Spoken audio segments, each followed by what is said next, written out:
Hey, what is up everyone? Today we got a pretty unique story. It's narrated by Frederick Surrey. Get cozy and watch till the end, guys. Before we begin, close your eyes for just a moment. Not literally, because then you can't read this. But in your mind, take a breath. Let the noise of the 41st millennium fade. Let the sound of bolter fire and dying stars go quiet. Let the hum of ancient webway gates drift away, and the ghostly dirges of Craftworld Eldar sink beneath the silence. Let the mechanical grinding of Necron legions still. Let the desperate prayers of planetary defenders go unanswered for just a moment. Let all of it go still. Now imagine a galaxy that has none of that. No war, no chaos, no dying suns and haunted tomb worlds and desperate species clinging to the edges of extinction. No chaos gods dreaming in the dark between dimensions. No demon princes making bargains that devour souls. No warp storms swallowing fleets and spitting out madness. No Necron, tomb worlds humming with the sleeping energies of a dead species waiting to reclaim what was taken from them. No hive fleets drifting in from the outer dark, consuming everything they touch. Just a galaxy that is young and quiet and full of something unimaginably rare in the universe. Possibility. This is where our story begins. And when I say begins, I mean truly, fundamentally begins. Not just the beginning of a particular civilization or a particular conflict, but the beginning of the state of affairs that produced every single thing you know and love about Warhammer 40,000. The beginning of the conditions that made the grimdark future inevitable. Not in the 41st millennium, not even in the 31st with its golden primarchs and God Emperor striding across the galaxy, reuniting his scattered children. Yes, not in the dark age of technology, when humanity first reached the stars and briefly touched something like greatness before losing it again. Not with the birth of the Elder Empire in its magnificent, doomed splendor. We are going much, much further back than any of those things. We are going back 60 million years, at minimum, when the galaxy was a different place entirely, and the only sapient minds in all that vast ocean of stars were a species whose name we barely even know. They had many names among the peoples who survived long enough to remember them. The Aldari called them the Old Ones, and it is that name that has persisted into the 41st millennium as the term most commonly used. The Hrud, in their ancient mythology, had a different name for them. Yet the Orcs call their ancestors the Brain Boys, in a way that may refer to these beings obliquely. Even certain texts within the Liber Chaotica call them the First Ones, beings older than gods, yet still mortals subject to time, the first to have reached into the starry night. For our purposes, they are the Old Ones, and their story is the story of everything. They shaped the galaxy, they filled it with life, seeding worlds across the Milky Way with the raw ingredients for civilizations. They built the roads that the Eldar still walk after 60 million years of use, roads that the Imperium of man covets so desperately that the Emperor of mankind devoted an enormous secret project to replicating them. They forged the warriors that became the Orcs, engineering a species so durable and so perfectly designed for violent survival that 60 million years of chaos and regression have not managed to stop them from being the most numerous large species in the galaxy. They lit the fires in the warp that eventually grew into chaos itself, not through malice, but through the simple, devastating irony of creating psychically connected species and then deploying them in a galaxy-spanning war. And then, in one of the most devastating and ironic tragedies in all of fictional history, they were undone by the very things they created. This is their story. Welcome back to Q on 40k, and settle in, because this one is going to take a while. The Old Ones deserve nothing less. I want to walk through every aspect of what they were, and what they built, and what they faced, and what they became. Now, because almost nothing in 40k lore connects to as many different threads as this one species does. By the end of this video, I think you will find that every faction you care about, every piece of lore you love, every tragedy and beauty in this setting makes a little more sense when you understand who these beings were. And even knowing the shape of the tragedy that awaits, there is something profoundly beautiful about the Old Ones. in a setting that is overwhelmingly defined by darkness, by the relentless grinding down of everything good and hopeful. The Old Ones are a reminder that something genuinely benevolent once held the galaxy in its ancient hands and tried, with everything it had, to make something worth keeping. It did not last, but then, almost nothing does. The question is whether the attempt mattered. For the Old Ones, I think the answer is yes, and I think you will too, by the time we are done.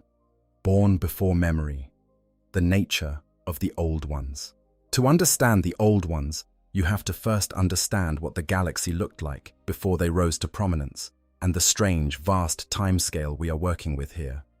The Warhammer 40,000 universe is set in the 41st millennium, roughly 41,000 years after the birth of Christ by our calendar, give or take the particular grim-dark tragedy of the week.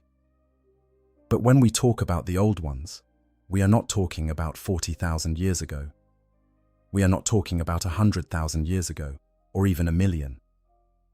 We are talking about somewhere between 60 and 65 million years before the present setting of the game. To put that in a frame you might find familiar, in 65 million years ago on real-world Earth was roughly the time the non-avian dinosaurs were going extinct. The continents were in different positions. The oceans were different temperatures. The very biology of life on this planet was undergoing a reinvention that we are still living through. The Old Ones predated all of that. They were already old when the asteroid impact that ended the Cretaceous period was fresh news. So who were they, these ancient beings? What do we actually know about their nature? The honest answer, and one of the things that makes this lore so compelling, is that we know remarkably little.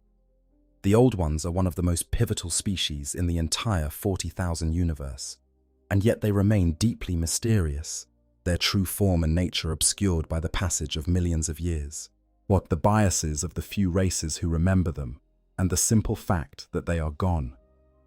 What we have are fragments, impressions in the rock of history, the shape of their absence more than the substance of their presence. What lore we do have paints a picture that is genuinely fascinating. The Old Ones were, in all likelihood, a reptilian species, or at least something cold-blooded and patient, something that moved through time with the slow deliberateness of a creature that did not feel the urgency that warm-blooded things feel. The Aeldari, the closest thing we have to reliable witnesses, describe them as beings of cold-blooded wisdom. And that phrase is worth sitting with for a moment, because it tells you something important about how they thought and how they acted. They were not impulsive. They did not make rash decisions. That they did not pick fights out of pride or wage wars out of anger, at least not initially, not before circumstances forced their hand. They studied. That was their first great passion, their oldest and deepest inclination. Before they ever left their home world, before they ever built a single warp gate or seeded a single planet with life, they studied the stars. For what must have been thousands or tens of thousands of years, they turned their vast and patient intelligence toward the cosmos and mapped it with a thoroughness that raised what we would call astronomy into something closer to a sacred art. The Lexicanum describes it as raising astrology and astronomy to an arcane science, and the word arcane is doing a lot of work there. Because when the Old Ones looked at the stars, they were not simply cataloguing light. They were reading a structure. They were perceiving patterns that most species would not even know to look for, and in doing so, they discovered the Imperium, the warp, the realm of souls, the nightmare dimension that every 40,000 player knows as the source of all chaos and all psychic power in the galaxy. The Old Ones found it when it was calm. This is a detail that gets lost sometimes, but it matters enormously to the tragedy of what comes later. When the Old Ones first discovered the warp and began experimenting with it, it was not the howling madness realm we know from the game. It was a mirror of the material universe, a place of reflected consciousness and emotion, but the emotions bleeding into it were few and muted, because there were so few sentient minds to generate them. There were no chaos gods. There were no warp storms. There were no demons hunting for souls. The Immaterium was, relatively speaking, quiet, almost peaceful, a calm ocean compared to the hurricane it would eventually become. This is a point worth dwelling on, because the contrast between what the warp was and what it became is one of the most important and often overlooked aspects of the entire 40,000 cosmology. The realm that is now the source of endless nightmare and corruption was not always that way. It did not start as a hostile dimension. It was the accumulated psychic weight of millions of years of war and suffering, and the emotional extremes of a galaxy at war with itself that turned it into what it is now. And the old ones, in their long, peaceful age before the conflict began, used it with a freedom and a safety that the Eldari and later humanity could never fully replicate. That's because by the time those species were old enough to reach into the warp, it had already been changed by what came between. The old ones were the first people in the galaxy to understand this dimension and to learn to use it. They did not fumble their way to warp travel the way humanity did, bleeding psychic navigators dry and losing ships to the tides of madness. They approached it with the patient rigor of scientists who had spent millennia simply watching before they moved. And when they finally reached through into that other dimension, they did so with a sophistication that no species since has ever fully matched. They were psychers, immensely powerful ones. The warp, in its pre-corruption state, responded to them with extraordinary ease, and they used that connection to perform feats that looked like miracles, but were, to them, as simply engineering. They could reshape reality. They could alter the fundamental nature of living things at the genetic level. They could travel across the galaxy instantaneously by folding space. They could communicate across stellar distances as easily as we might speak across a room. They could extend their own lifespans through understanding of their biology that went so deep it essentially transcended what we would call medicine and entered territory that looked, from the outside, like divine intervention. Psyker is a word that in the 41st millennium implies a human with varying degrees of dangerous mental power. Someone the Imperium either press gangs into service feeding the Golden Throne or burns as a witch depending on the political winds. The word does not adequately capture what the old ones were. Their psychic connection to the warp was total and refined over millions of years of practice, not the raw, barely controlled gift of a human psyker, but something closer to a master craftsman's relationship with their art. They did not struggle to use the warp. They moved through it the way a swimmer moves through water, naturally, effortlessly, the element responding to their presence without resistance. And their technology matched this psychic mastery in sophistication. The old ones did not separate science from psychic ability the way the galaxy's current major civilizations tend to. Their technology was psychic technology, devices and structures that interfaced directly with the warp to achieve their functions, maintained and operated through psychic connection rather than conventional mechanical principles. This is part of why, when the Adeptus Mechanicus of the 41st millennium encounters Old One artifacts, they often struggle to even categorize what they are looking at. The machines the Mechanicus understand follow recognizable engineering principles. Old One artifacts follow principles that require a fundamentally different relationship with reality to comprehend. They were, by any meaningful definition of the word, gods walking in flesh. And here is the part that I find most beautiful about the old ones, the detail that sets them apart from so many other ancient superspecies in fiction. They were not cruel. They were not indifferent. They were not detached godlike beings who viewed lesser life as insects beneath their notice. The old ones believed that all life was useful. Not just intelligent life, not just civilized life, but life in all its forms. A life as a category, as a value in and of itself. Wherever they traveled, they did not simply consume. They planted, they grew, they seeded barren worlds with the building blocks of future species. They watched over young civilizations with what the lore describes as a gentle, nurturing quality. They wanted the galaxy to be full. They wanted it to be alive.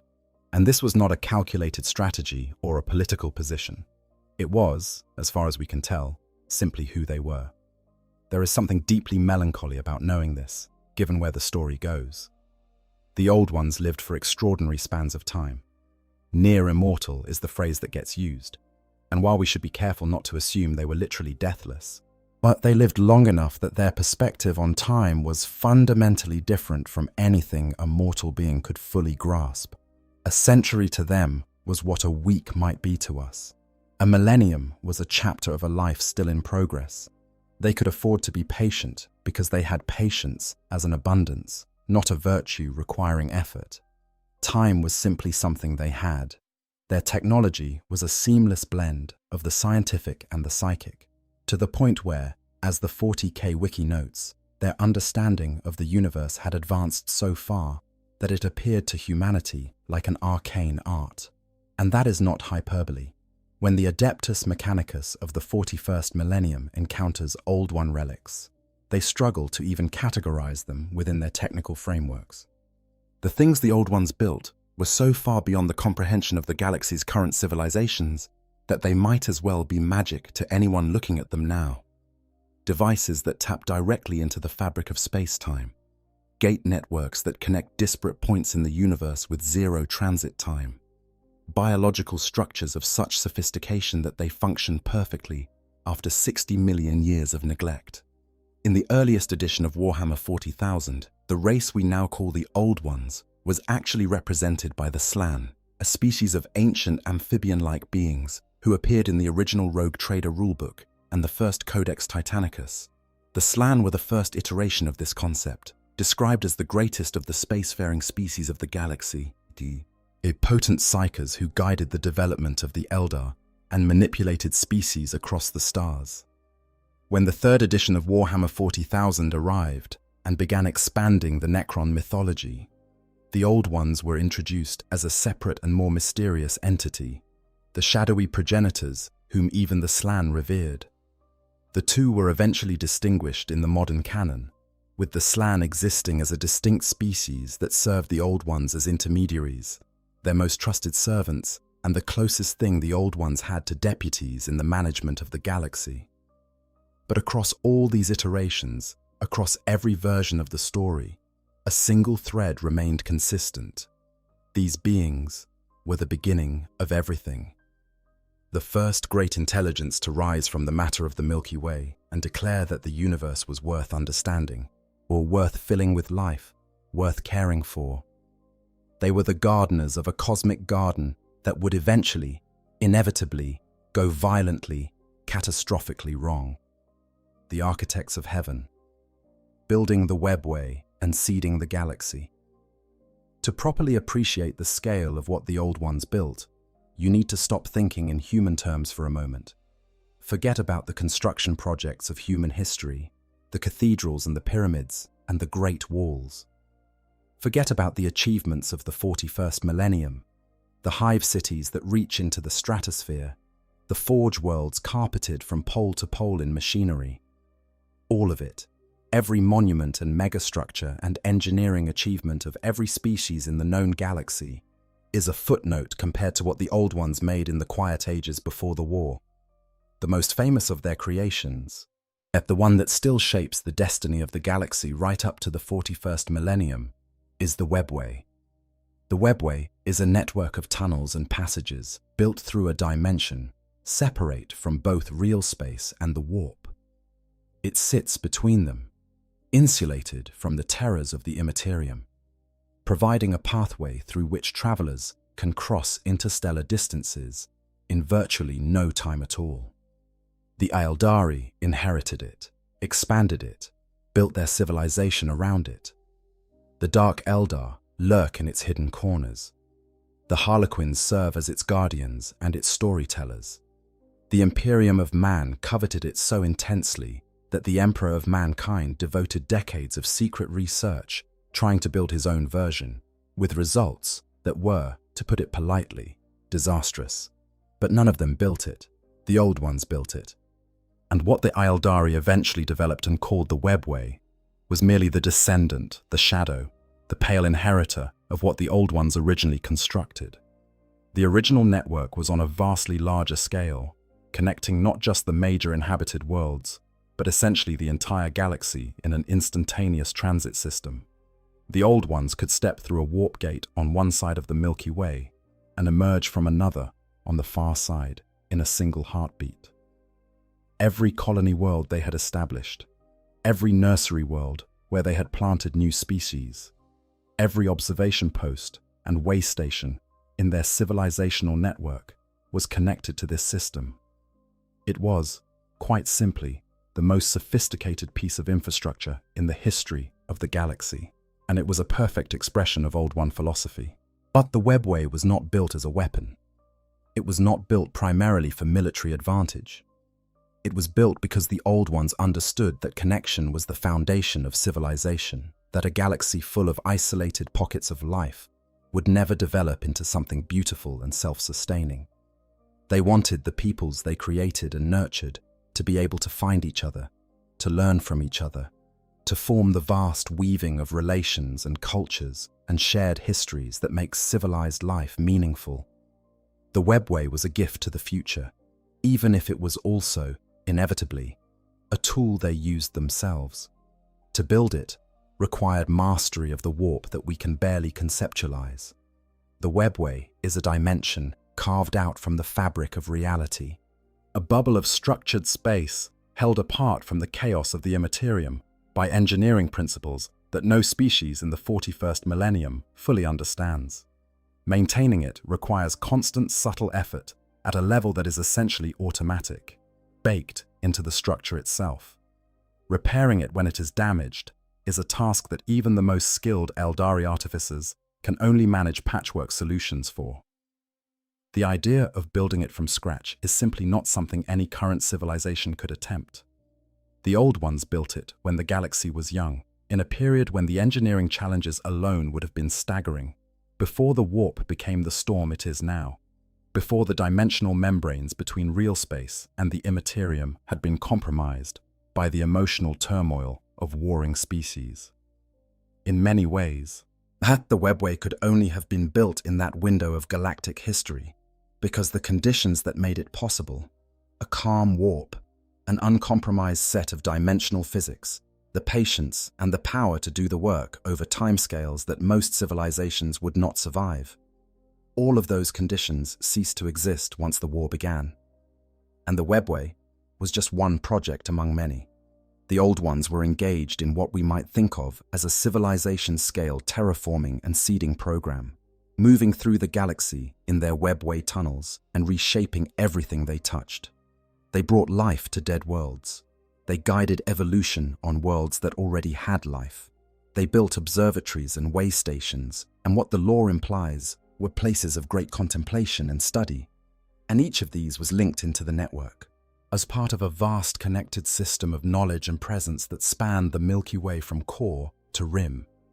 It was, to borrow a phrase from a different fictional tradition, a garden. The entire galaxy was their garden, and they tended it with the care and the patience of beings who had time enough to think in geological timescales and the wisdom to understand that the most beautiful things grow slowly. Throughout the long millions of years of the Old One civilization at its height, they engaged in an ongoing program of what we might call cosmic gardening.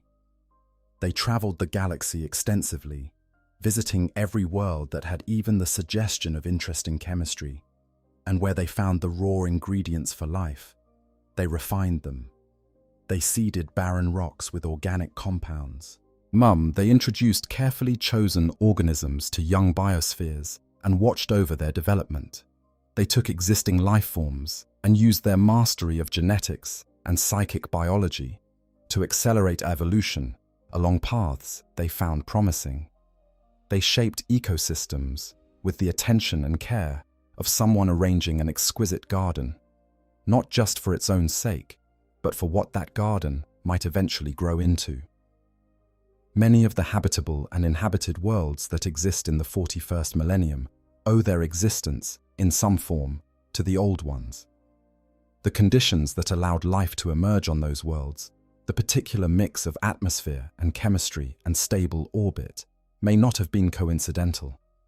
The Old Ones moved through the galaxy, seeding possibility, the way spring winds move through a meadow scattering seeds. And while not every seed took root, the scale of their gardening was such that even the small fraction that succeeded translated into thousands of living worlds. Even Terra, the planet Earth, may have felt their touch. This is one of the more startling details buried in Old One lore, something that the Adeptus Mechanicus considers heretical and the Ecclesiarchy finds unspeakable. There is strong evidence that the early primate ancestors of humanity, the tree-dwelling creatures who would eventually evolve into Homo sapiens, were not left to evolve on their own. The Old Ones appear to have visited Earth on multiple occasions, nudging the development of life there along in subtle ways. The specific primate lineage that eventually led to humanity may have been cultivated, selected for, helped along its path towards sapience by beings who could see, with their vast cold patience and their deep understanding of biology, what this particular experiment in warm-blooded mammalian intelligence might eventually become. The lore is carefully ambiguous about exactly how much the Old Ones shaped human evolution, and the Imperium certainly has strong institutional reasons to prefer the story where humanity rose to greatness on its own. But the fingerprints are there, if you know where to look. The Jokairo, those strange ape-like creatures who appear throughout 40k, displaying impossible technological gifts while showing no apparent cultural or social intelligence, are believed by many to be another Old One creation.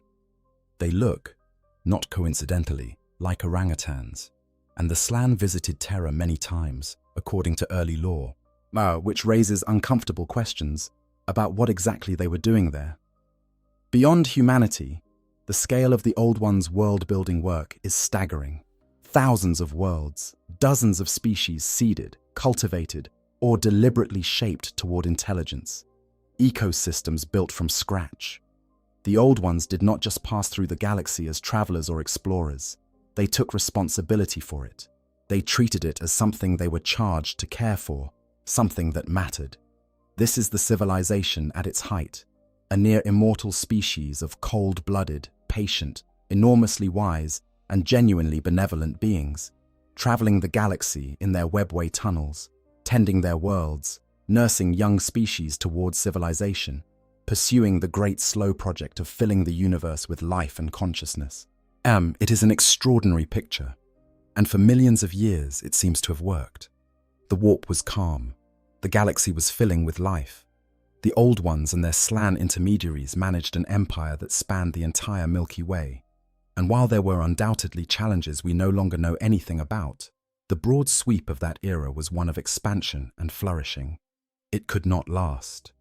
The seeds of the end were already there, in one of those cases of cosmic irony that Warhammer 40k specializes in. Because in their travels through the galaxy, the Old Ones had encountered other species. Most were young and promising, raw material for future greatness. But one species was different. One species was already developed, already building a civilization of its own, already struggling with the cruel mathematics of a universe that seemed indifferent to their suffering. And when the Old Ones met this species and showed them, simply by existing, what immortality looked like, they planted in that species' heart a hatred that would eventually unmake everything. Children of the gods. The races they created. Before we get to the war and the catastrophe, we need to spend some proper time with the Old Ones' greatest works. Because the races they made, the species they shaped and nurtured and ultimately sent out into the galaxy, are not just historical footnotes. They are the faces you see every time you open a Warhammer 40,000 codex, the armies you field on the table, the characters you read about in the novels. The Old Ones' children are the 40,000 universe. Let us meet them. The Eldari, the race that humans came to know as the Eldar, are probably the most famous of the Old Ones' creations and the ones whose origins are best documented, largely because the Eldari themselves are old enough and thorough enough to have preserved some record of it, even if those records have passed through the filter of myth and religion over millions of years. The Eldari were not the first thing the Old Ones made. They were not even close to the earliest species in the Old One garden, but they were, in a very specific sense, the Old One's masterpiece, created with a deliberate and carefully considered purpose that shows just how far the war had progressed by the time they were brought into existence. The Eldari were built to fight, not in the crude, instinctive way of an animal bred for aggression, but in the deep, precise way of a species designed from the cellular level upward to interface with a specific force in a specific way. The Citan and the Necrons, the Old One's great enemies, were formidable in the material universe. Their metal bodies were immune to most physical damage.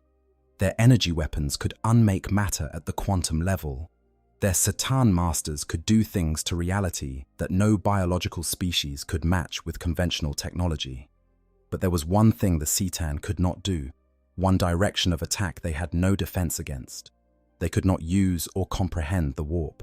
The Imperium was alien to them, incomprehensible to their nature as beings of pure energy attuned to the material universe. It was, paradoxically, their blind spot. So the Old Ones built a species that was the exact opposite of the Citan in this respect. The Eldari were engineered to have an extraordinarily deep and powerful connection to the Imperium, to feel and channel warp energy as naturally as breathing. Their psychic powers were not accidental, not the result of random genetic mutation that happened to produce useful results. They were deliberate design choices, specifications in a schematic, the solution to a problem the Old Ones needed solved. The Eldari were a psychic weapon platform in the shape of an elegant, long-lived species. This is one of those details in 40k lore that rewards the more you sit with it. The Eldari, this ancient and sophisticated species with their extraordinary culture and their heartbreaking fall and their fragile survival in the 41st millennium, were at their root engineered weapons of war. Every beautiful thing about them, the depth of their art, the richness of their mythology, the complexity of their emotional lives, the extraordinary power of their psychic gifts, all of it flows directly from the fact that the Old Ones needed something that could hurt a Citan, and they built the Eldari to fill that need. The tragedy that follows them through their history, the intensity of their pleasures, leading to the intensity of their excess, leading to the fall, is not a random accident of culture. It is a direct consequence of the engineering choices made for military necessity 60 million years before the fall happened. The Old Ones made the Eldari feel things deeply, because deep feeling was the mechanism through which psychic power was generated and focused. You cannot have one without the other. And the Old Ones knew this. They warned the Eldari according to the law. They taught them about the dangers of the warp, about the predatory nature of the entities that inhabited it, about the risks of psychic excess and emotional overindulgence in beings who were wired as deeply to the Imperium as they were. The warnings were given, the knowledge was passed down, and in time, as knowledge always does when it passes through enough generations and enough centuries of comfort and prosperity, it was forgotten, or reinterpreted, or reduced to ritual form, without the substance that made it meaningful. But when the Eldari were new, fresh from their creator's design, burning with the psychic fire the Old Ones had lit within them, they were extraordinary weapons indeed. Yet the Citan found them dangerous in ways no physical opponent had ever been. The Necron legions, immune to conventional damage, fell to warp strikes that bypassed their metal bodies and struck at the quantum-level coherence that kept them functioning. The Citan themselves, for the first time, found themselves facing something that could genuinely threaten them. The war turned, for a time, and the Old Ones taught them. During the earliest ages of Eldari existence, they were given the deep knowledge of the warp, taught how to use it and how to respect it, and, critically, warned about the dangers that lay within it. They were given access to the webway. They were given the bones of the technology that would allow them to eventually build craft worlds and spirit stones and the entire magnificent melancholic civilization we know from the game. All of this was inheritance from their creators, a civilization's worth of tools passed to a newly made species that would need them. The Eldari grew into beings of extraordinary sophistication. Their lifespans stretched to thousands of years. Their psychic abilities allowed them to interface with reality in ways no other biological species could match. When they eventually inherited the galaxy after the Old One's fall, they built something genuinely beautiful with it. An empire that at its height was unrivaled in its combination of technological mastery, psychic depth, and cultural richness. Worlds created specifically for their pleasure. Stars whose light they directed according to their aesthetic preferences. A civilization so confident in its own glory that it genuinely did not believe anything could end it. We know how that story ends. But the beginning of that story, the part we are in now, is worth savoring. Because for a period of time, the Eldari were what the Old Ones intended them to be. Hope. Real, functional, effective hope against an enemy that had seemed unstoppable. Now, the Slann. The Slann are one of the most interesting races in the Old One catalogue because they occupy a strange middle ground between creation and colleague. In the earliest editions of the game, they were essentially the Old Ones themselves, the amphibian elder gods who shaped the galaxy. In later, more refined lore, they were separated into a distinct species that served as the most trusted servants and intermediaries of the actual Old Ones. The Slann are amphibian in appearance, frog-like in a way that makes you wonder if the Old Ones had a sense of humor, and they are described as possessing intelligence of a truly staggering caliber. They were the Grand Viziers and the administrators of the Old One civilization, the beings who were capable of direct mental contact with the Old Ones themselves, without having their minds destroyed by the encounter. When the Old Ones wanted something done in the material universe, the Slann were how they did it. They were the translators between a civilization of near-divine psychic beings and the ordinary demands of running a galactic empire. The Slann were the first generation of Old One servants, and it seems they were also among the most powerful non-divine minds in the galaxy for a very long time. Their mastery of psychic philosophy and mystic technology, as the lore puts it, had no equals. And when the Old Ones eventually withdrew from galactic affairs and ultimately disappeared, the Slann were left behind, still carrying the knowledge and the mandate of their makers, still attempting to understand and execute what the lore calls the Great Plan, the Old One's last known project and ultimate intention for the galaxy's future.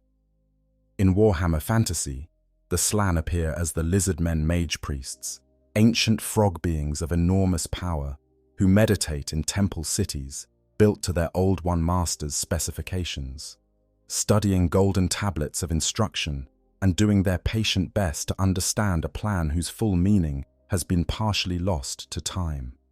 In 40,000, the Slann descendants persist as a strange and largely withdrawn species in the galactic north, powerful and enigmatic, but no longer engaged in the great project of cosmic gardening that defined their ancestors. The Jokero are one of the stranger entries in the Old One creation catalogue, and there is something wonderful about them. They look like large, orange-furred apes, like orangutans. They show no cultural development, no language, no social organization beyond the most basic survival behavior. And yet they are capable of feats of technological miniaturization and invention that no other species in the galaxy can match. Jokero who are captured or who choose to interact with humans will casually construct devices of extraordinary sophistication from scavenged parts, producing functional weapons and tools from materials that no one else would even recognize as usable.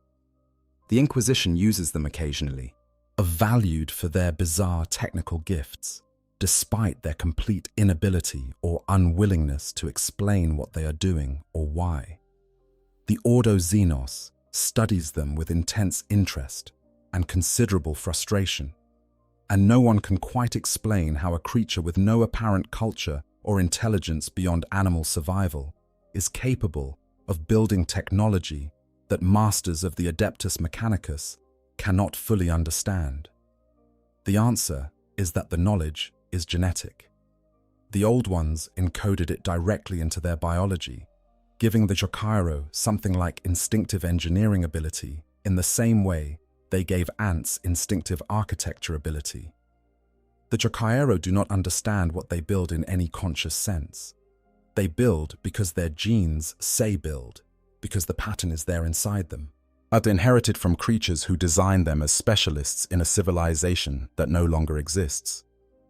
Okay, I want to pause here for a second and just say, personally, the old ones are my favorite piece of lore in all of 40k.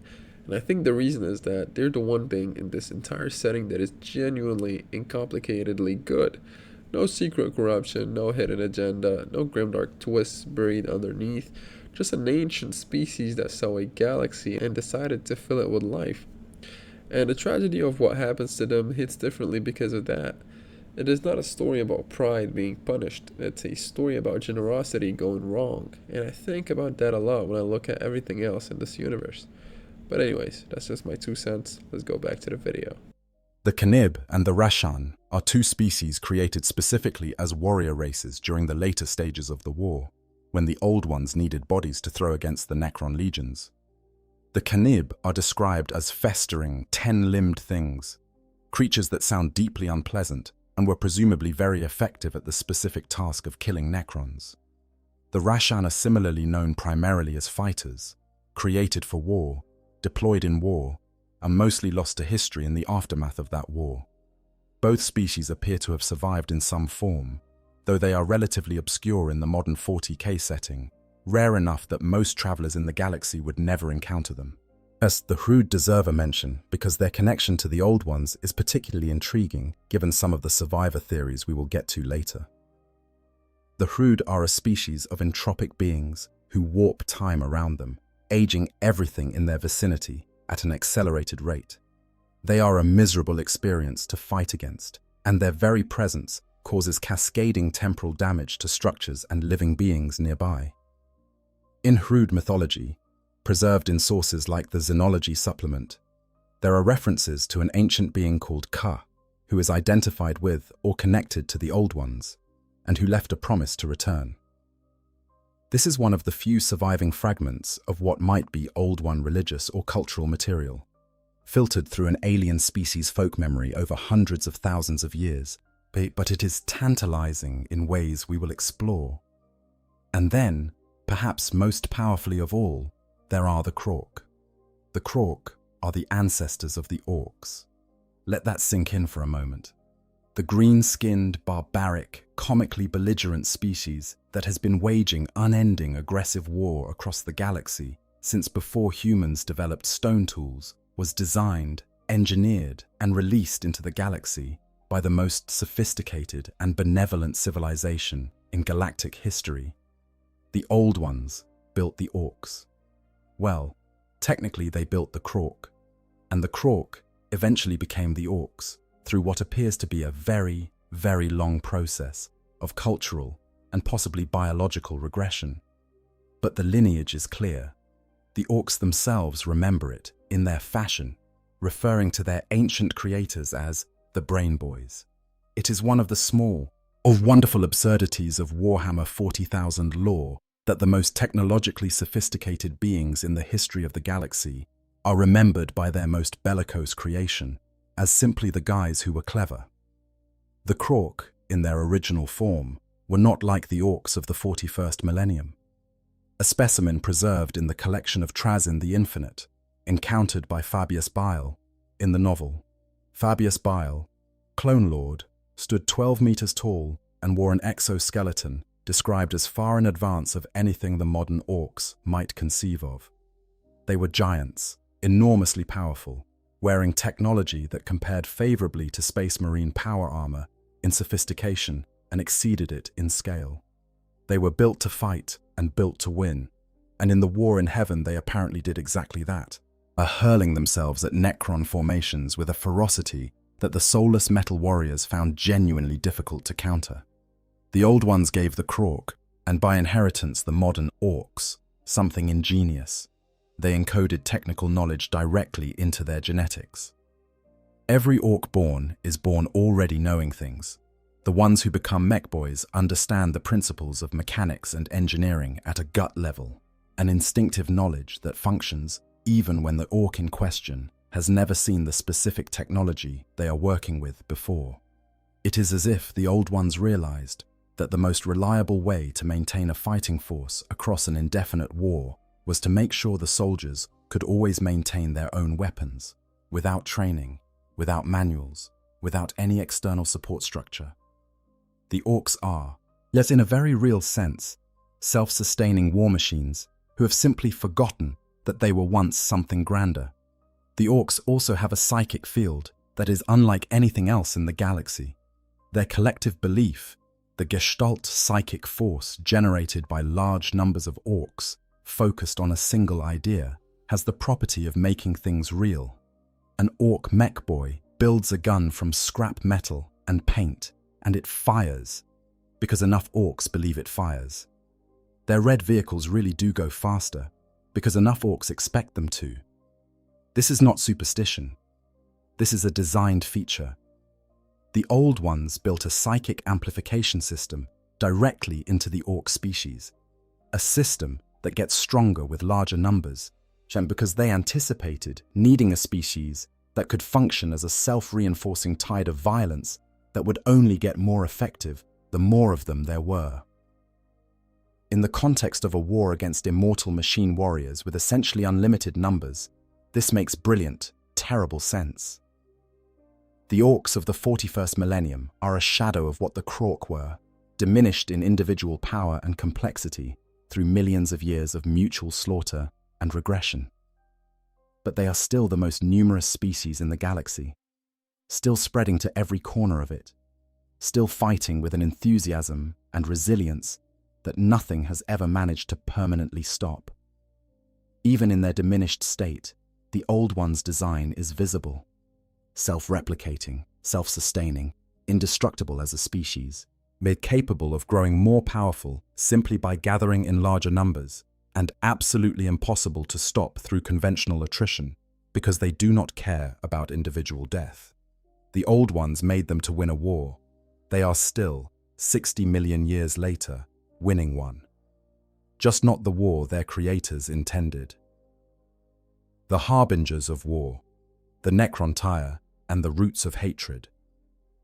Now we must introduce the other side of the conflict, and to understand them, you need to feel, genuinely feel, the weight of their misery. The Necrontyre were born under a dying star, in the most literal sense. Their home world orbited a sun that was not merely unfriendly, but actively hostile to life. A star whose radiation output was so intense and so specifically lethal to the Necrontyre's biology that simply existing on their planet was a slow death sentence. Out from the moment of birth, the Necrontyre were being poisoned. Their bodies developed cancers with a frequency and severity that made a normal lifespan a rarity.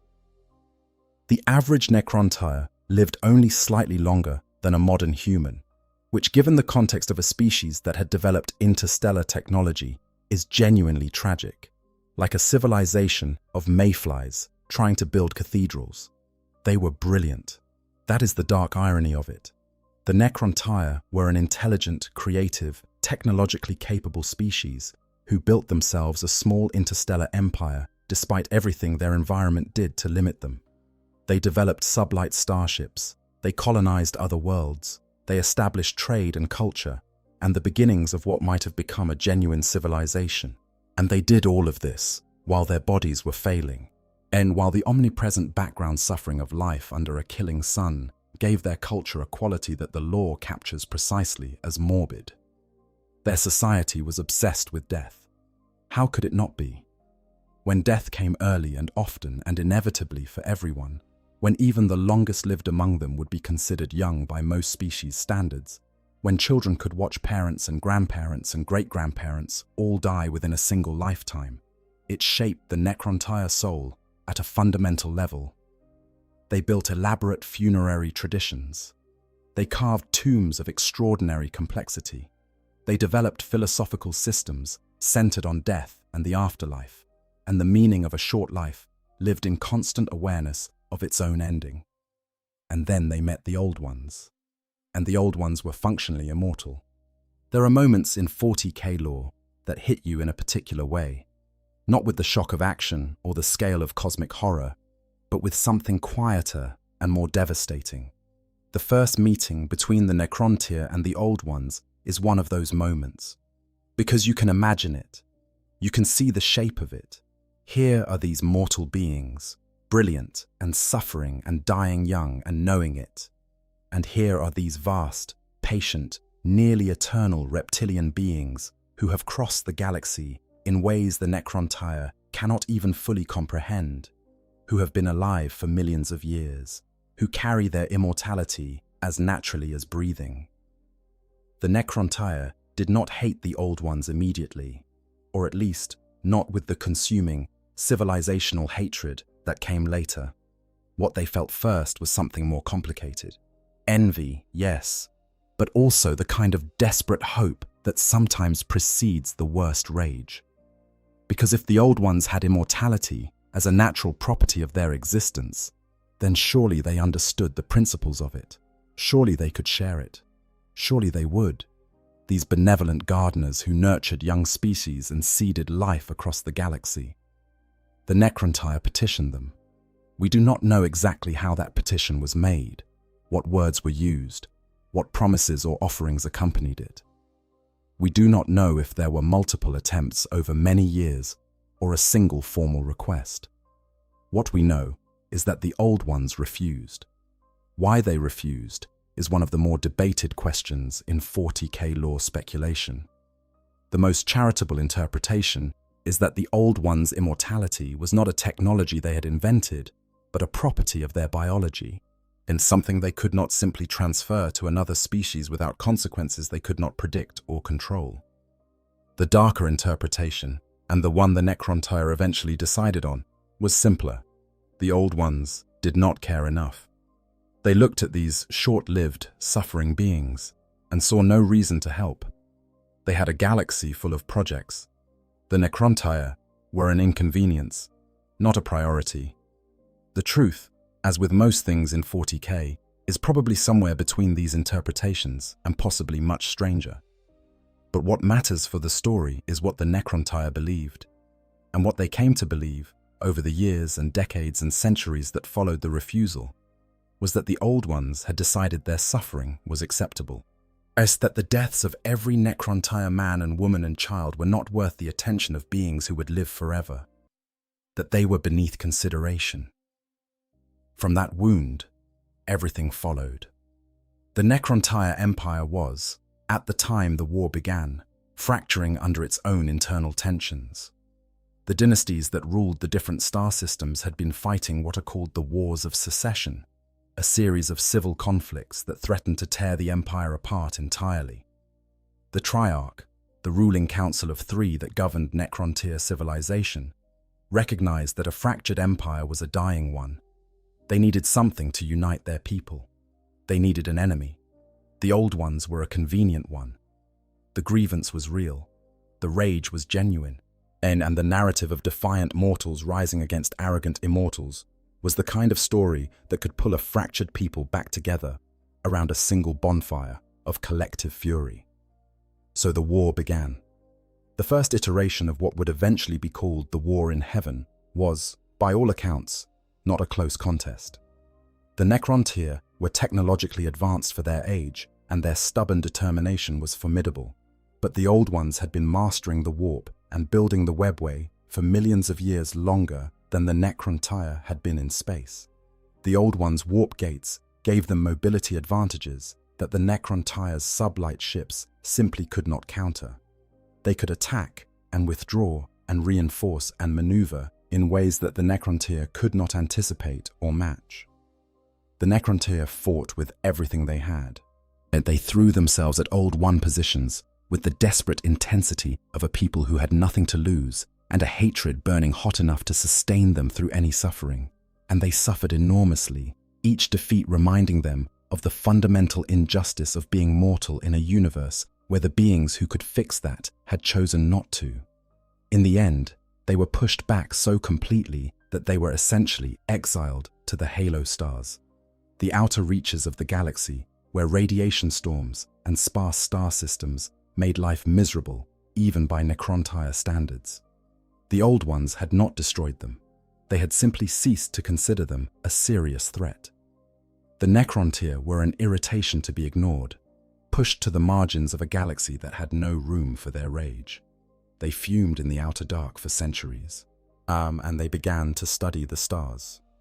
Star gods and living metal.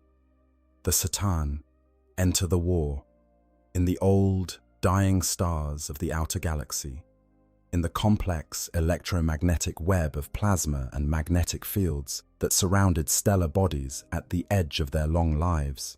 The Necrontyre scientists found something that was aware. The Satan, their name translates roughly as star gods in the Necrontyre language, were among the oldest entities in the universe. Not in the sense the Old Ones were old, but in a far more fundamental sense. They had been present since the formation of the stars themselves. They were beings of pure energy, consciousnesses that had coalesced from the fundamental forces of physics during the universe's earliest epochs, and for billions of years they had simply existed, drifting between stars. Feeding on the raw electromagnetic energy of stellar fusion, enormous in their presence, but barely self-aware, barely concerned with the universe of matter and biology that had developed around them while they dreamed. No one is entirely certain how the first contact between the Necrontyre and the Satan happened. One account says it was a stellar probe making an accidental discovery. Another, from Aeldari records, suggests that the concentrated hatred the Necrontyre had built up over centuries of exile was psychically strong enough to act as a beacon, calling the Satan toward it the way a light calls moths. A third account names the Satan, known as the Deceiver, as the architect of the meeting, his cunning sufficient to engineer what looked like accident from all angles, whatever the mechanism the Satan manifested. And then when they manifested in the vicinity of Necrontyre ships, the result was catastrophic. The raw energy beings moved through matter indiscriminately, their very presence disrupting biological processes and tearing apart machinery, and the Necrontyre crew of those first ships died in agony and terror. But some survived, and some thought fast enough to see what they were dealing with.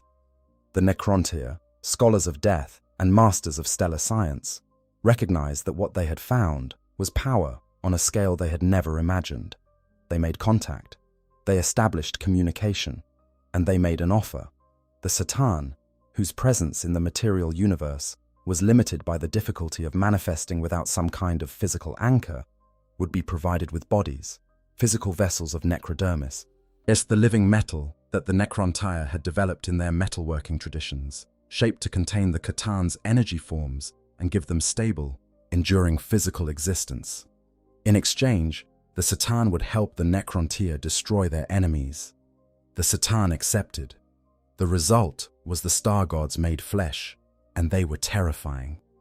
Necrodermis bodies gave the Satan the ability to interact with the physical universe in ways they had never managed before, and freed from the limitations of their formless energy state. They revealed powers that were difficult to classify as anything other than divine. The Nightbringer, one of the most infamous of the C'tan, warped reality around him with an aura of absolute death, his presence so suffused with entropic energy that he could age living things to dust with a touch and extinguish the vitality of entire populations with his mere proximity. The Deceiver wrapped himself in illusions and manipulations so complete that he could convince anyone of anything, rewriting the perceived reality of his targets with casual ease. Others could extinguish suns, create black holes, manipulate the physical constants of the universe within their immediate vicinity. They were, in the truest sense, gods of the material universe. And the Necrontyre, who had spent millennia praying to death in all its forms, greeted them as such. But the Deceiver had a further gift in mind. The subtlest and most devastating contribution the Satan made to the Necrontyre cause was not military power. It was what was called biotransference. The Deceiver presented it as the solution to everything. Immortality, finally. The one thing the Necrontyre had begged from the Old Ones and been denied. And it would be real immortality, not the fragile extended longevity that even Old One biology was eventually subject to. but the literal undying nature of metal, the persistence of constructed forms that do not age, do not sicken, do not decay.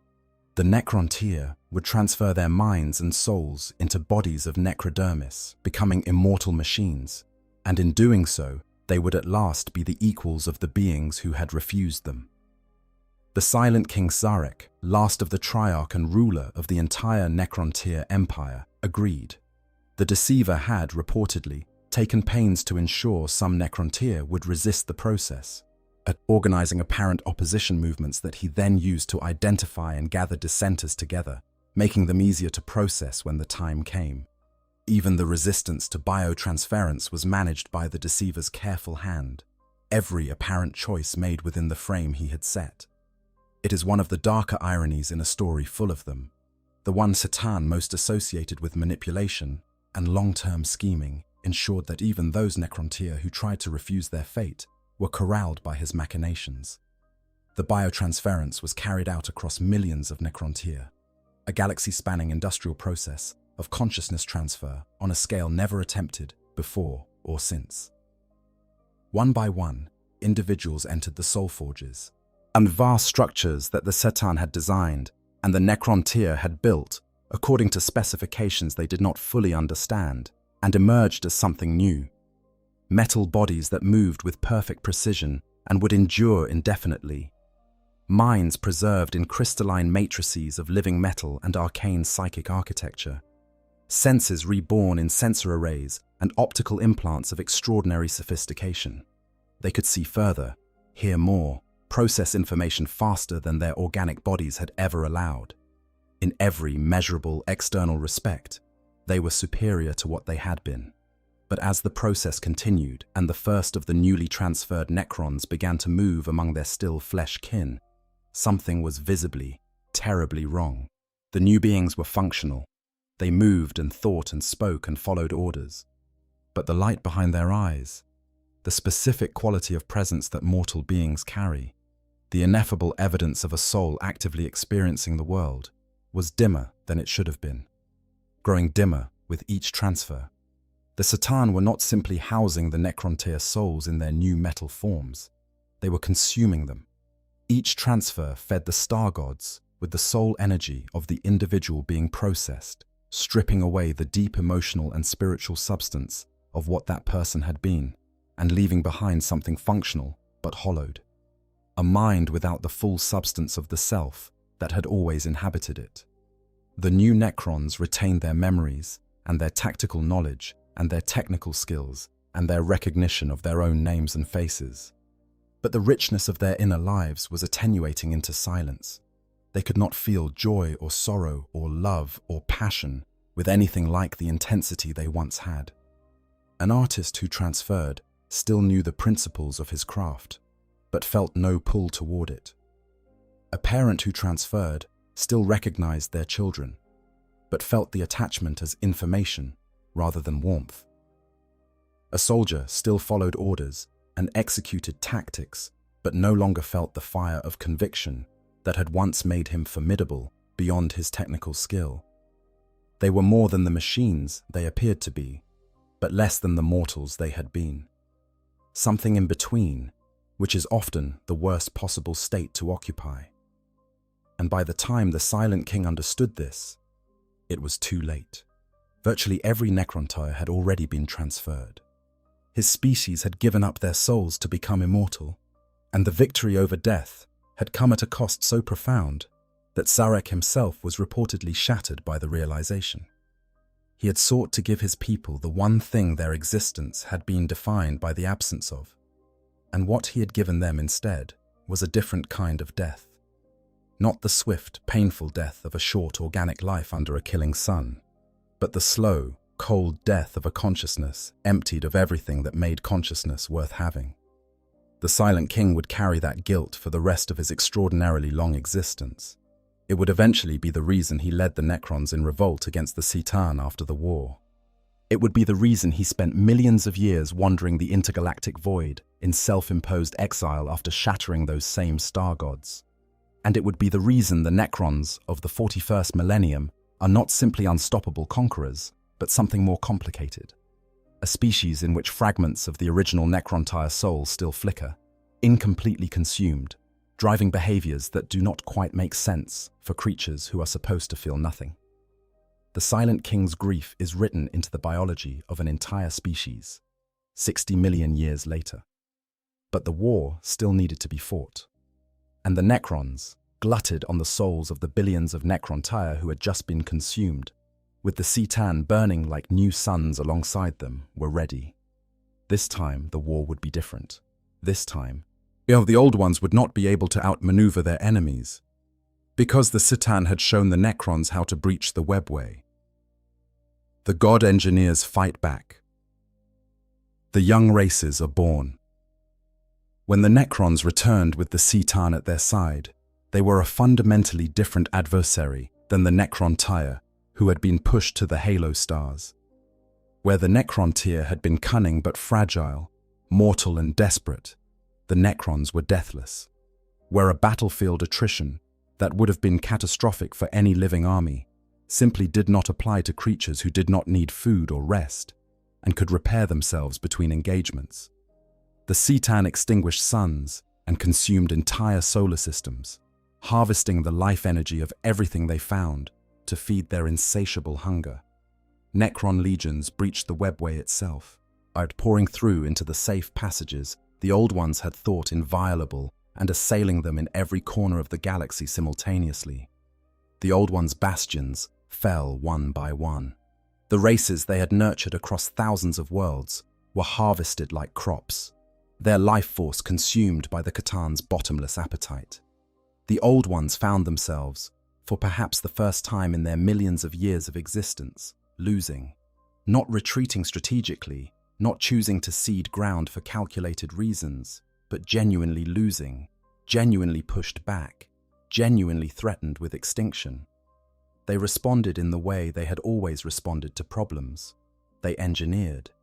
The old ones understood that their mastery of the warp was their primary advantage over the Citan, heirs whose nature made them immune to, but also incapable of using psychic energy. The warp was the old ones' domain, the dimension they had been navigating for millions of years, and psychic power was the force that the Citan simply could not counter. The solution, then, was to make more of it, to create races with even deeper psychic connections than any species they had previously designed, races so thoroughly integrated with the warp that they could channel its power as weapons with devastating effectiveness. Think about the logic of this from the old one's perspective, because it is genuinely ingenious, even as it plants the seed of their eventual destruction. The Citan were beings of pure material energy, with no relationship to the Imperium whatsoever. They could not navigate warp space. They could not perceive psychic attacks coming. Theirs and psychic energy disrupted the physical coherence of their necrodermis bodies in ways that conventional weapons simply could not achieve. The Necrons, similarly, were metal beings with no souls and no warp presence. They did not show up in the Imperium at all, which made them immune to warp-based possession or corruption. But it also meant that warp-based attacks could be targeted at their physical structure directly, bypassing the quantum field defenses that made them proof against conventional damage. In other words, the one tool in the entire universe that could reliably kill Necrons and threaten Citan was psychic power, and the old ones could mass-produce psychic power in the form of engineered living beings. The Aeldari were the primary result of this thinking. Designed with extraordinary psychic sensitivity, had given access to the webway, taught the arts of warp manipulation, they emerged as a species capable of wielding the Imperium as a weapon, with a precision and power that the Necrons found genuinely difficult to counter. For a time, the tide turned.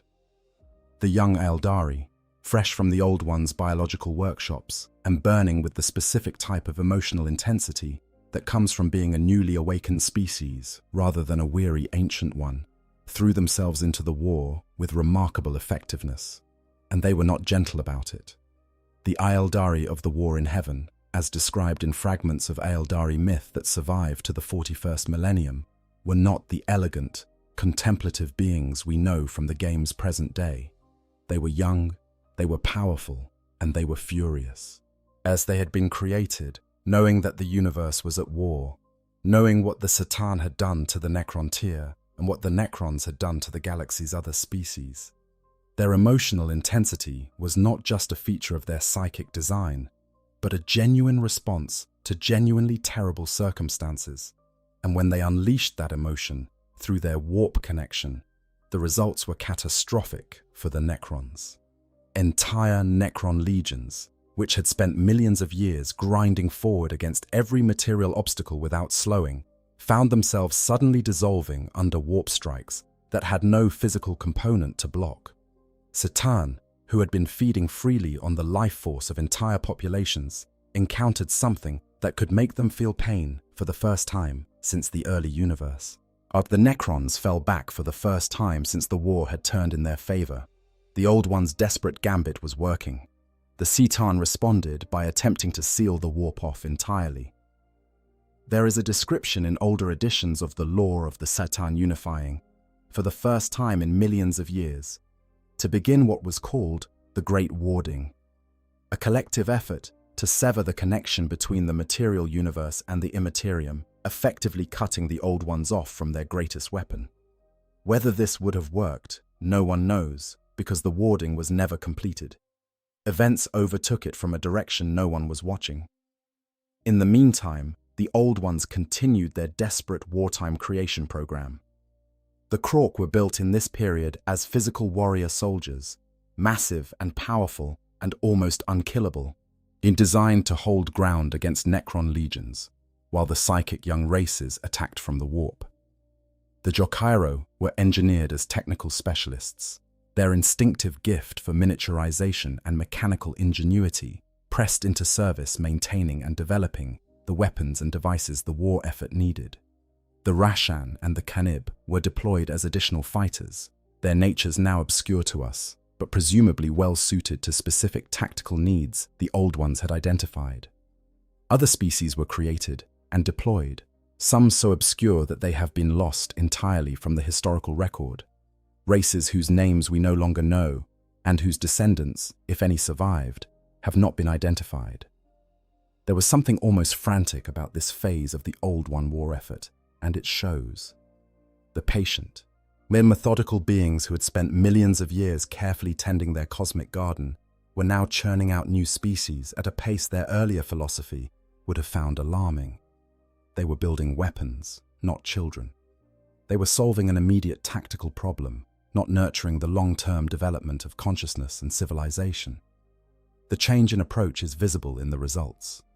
The Krork were powerful and durable and effective, but they were not wise, not subtle, not shaped for the kind of civilizational role the Eldari might eventually fill. They were hammers, built to hit hard, and that was what the moment required. For a while, a long and bloody while that probably spanned millions of years in itself, the war was genuinely balanced. No one was winning decisively. Both sides were taking enormous losses. When the galaxy was being scoured clean of life by the fighting, worlds rendered uninhabitable, stellar bodies destabilized, entire civilizations that had been centuries in the making ground to nothing between the opposing tides. The lore occasionally describes the scale of this devastation in terms that require a moment to properly absorb. The Satan extinguished suns. They created black holes. They consumed solar systems, not as metaphor, but as literal fact, harvesting the matter and energy of entire star systems to feed their growing hunger. The galaxy, at the height of the war in heaven, was dimming, its lights going out one by one as the conflict consumed everything it touched. And then, the Old One's most elegant weapon turned against them. Qiao, the sword that cuts both ways, the enslaver plague. Everything the Old Ones had built their counterattack around was the warp. Their psychic young races, their ability to channel Imperium energy against the Satan's material supremacy. The warp was the tool that was going to save them. But there was a consequence they had not fully anticipated. Or if they had anticipated it, they had underestimated the scale. When living beings feel things, deeply feel things, joy, grief, rage, fear, love, pain, those emotions bleed into the warp. The warp is a dimension of consciousness and feeling, a mirror of the emotional and psychic lives of all the sentient beings in the universe.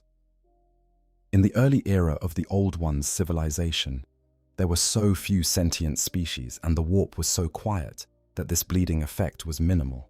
What the occasional emotion-shaped current in the calm sea of the Imperium, barely noticeable. But the Old Ones had now created dozens of psychically attuned species and deployed them in a war that was producing suffering and death and rage on a galactic scale. Millions of beings feeling the most extreme emotions possible, all bleeding into the warp simultaneously, all feeding their pain and fury and desperation into a dimension that was increasingly less like a calm sea and more like a churning ocean in a storm. The warp began to change. The entities that had always been there, the vague semi-consciousnesses of the Imperium, began to develop sharper edges. Hunger, aggression, purpose of a sort they had not previously possessed. The emotional turmoil of the young races in the midst of a galaxy-spanning war was like a great feast for these entities, and they fed, and growing fat on that feast, they grew more powerful and more predatory. And among the most predatory of the new warp entities that emerged from this poisoned sea were the enslavers. Enslavers are described in the lore as beings native to the Imperium, beings that drift with the warp currents and sense psychic emanations from real space the way a predator senses prey. Their method of entering the material universe is both elegant and horrifying. They find a psychic being in real space, form a mental bond with them from a distance of up to 10 light years, and over a period of 50 to 75 hours, they slowly transform that being's body into a living warp gate. While the infected individual does not realize what is happening initially, experiencing the early stages as a growing lassitude and discoloration of the skin. Then the transformation accelerates, the body swelling and distorting as flesh and tissue are repurposed into the architecture of a dimensional portal. In the end, the person ceases to exist as a person and becomes a doorway through which 3 enslavers enter real space, ready to find their next victims and repeat the process. It grows geometrically. 3 become 9, become 27, become 81. Each new enslaver can control multiple beings at once, psychically dominating even non-psychers within range and turning them into soldiers for its own expansion.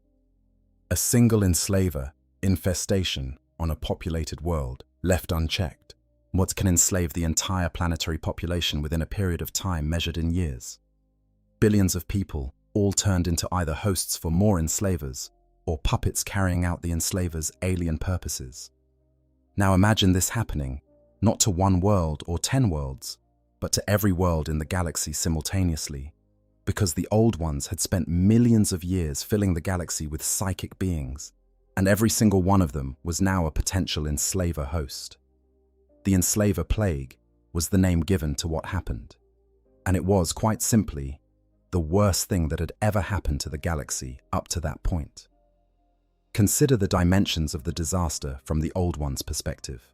Yet they had spent millions of years filling the galaxy with psychic beings, specifically because those beings were their most effective weapon against the Catan. Every world they had seeded with an attuned species, every civilization of young races they had helped develop, every psyker they had created in their biological workshops, all of it had been building toward this moment of psychic counteroffensive. The scale of the psychic army they had assembled across the galaxy was unprecedented. Countless billions of psi-capable beings spread across thousands of worlds, all connected to the warp, all capable of channeling Imperium energy as a weapon. And now that same connectivity was the mechanism of infection. Every psychic being was a potential enslaver host. Every warp-connected mind was a door the enslavers could knock on. The Old Ones had built the largest psychic network in galactic history, and the enslavers were using it as a highway. The timing was devastating in a way that feels almost designed. The Old Ones had been on the verge of possibly turning the tide of the war against the Necrons and Satan, their psychic young races finally proving effective enough to push back. The great warding the Satan were attempting had not been completed. For the first time, in the long history of the war in heaven, the momentum was possibly shifting toward the Old One's side. And then the enslavers began.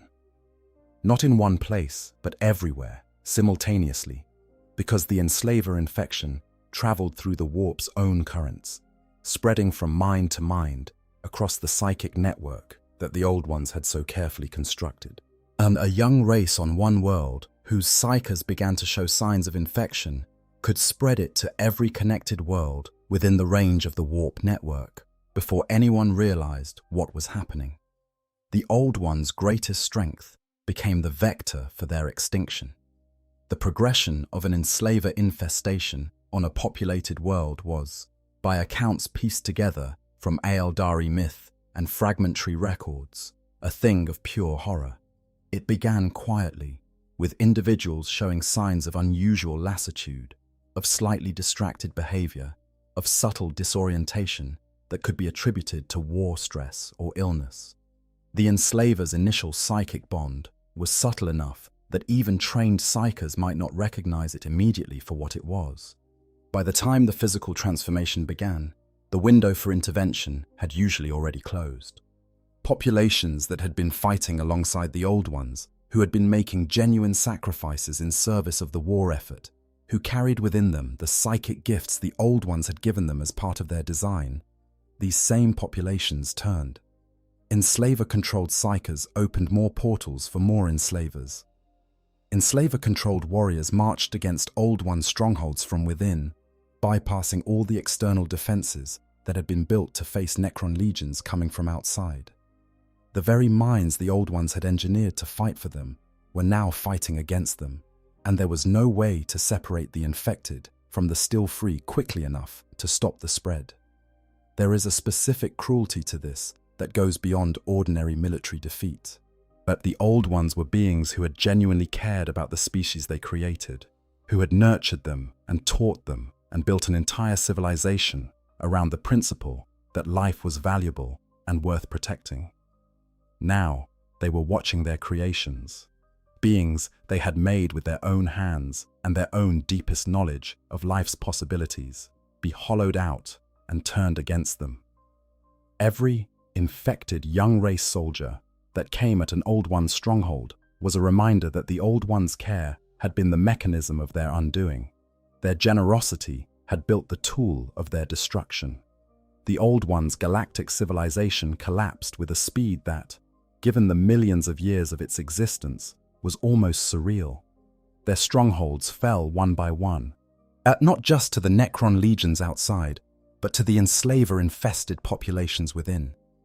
The races they had so carefully cultivated were being consumed or controlled. The Webway, their crown achievement, was being compromised from within as enslaver-controlled psychers used it to spread the infestation faster. The very infrastructure that had been the Old One's greatest advantage, the system of instantaneous travel and communication that had given them the mobility to outmaneuver every previous enemy, became the expressway along which their doom traveled. And through all of this, the Satan continued their feeding. The life force of billions of beings, consumed with the casual appetite of entities that had been hungry for longer than most civilizations had existed. The energy of entire star systems harvested. The Satan were not fighting the enslaver plague. They were simply continuing what they had always been doing and finding, perhaps to their own eventual cost, that the galaxy was running low on the food they needed. The fall of the first, extinction or escape. The end came slowly, and that slowness is part of what makes it so haunting. There was no single battle that ended the Old Ones. There was no great final stand, no heroic last charge, no moment that could be pointed to and named as the death of a civilization. Instead, there was a long progressive dimming, a retreat from fortress to fortress, a contraction of what had once spanned an entire galaxy down to a handful of final strongholds, and then the progressive loss of even those. By the time the Old Ones' civilization effectively ended, the galaxy they had filled with such patient care was a ruin. Worlds that had hosted civilizations were now dead rocks. Star systems that had been carefully maintained waypoints in the Old One network were now destroyed or abandoned. The webway, their great gift to the future, was damaged in ways that have never been fully repaired, still riddled with collapsed passages and infected nodes 60 million years after the war ended. The Enslaver Plague had not merely defeated the Old Ones, it had unmade everything they had built. What happened to the Old Ones themselves in those final days is unknown. The lack of knowledge here is not a failure of lore writing, but a deliberate and effective narrative choice. The Old Ones are mysterious in death, as they were mysterious in life. And the absence of certainty about their fate is itself a kind of meaning. They were the first civilization, the species that saw the galaxy at its youngest and most full of potential, and they deserve to vanish into the same vast uncertainty from which they emerged. A clean ending with a clear cause would diminish them.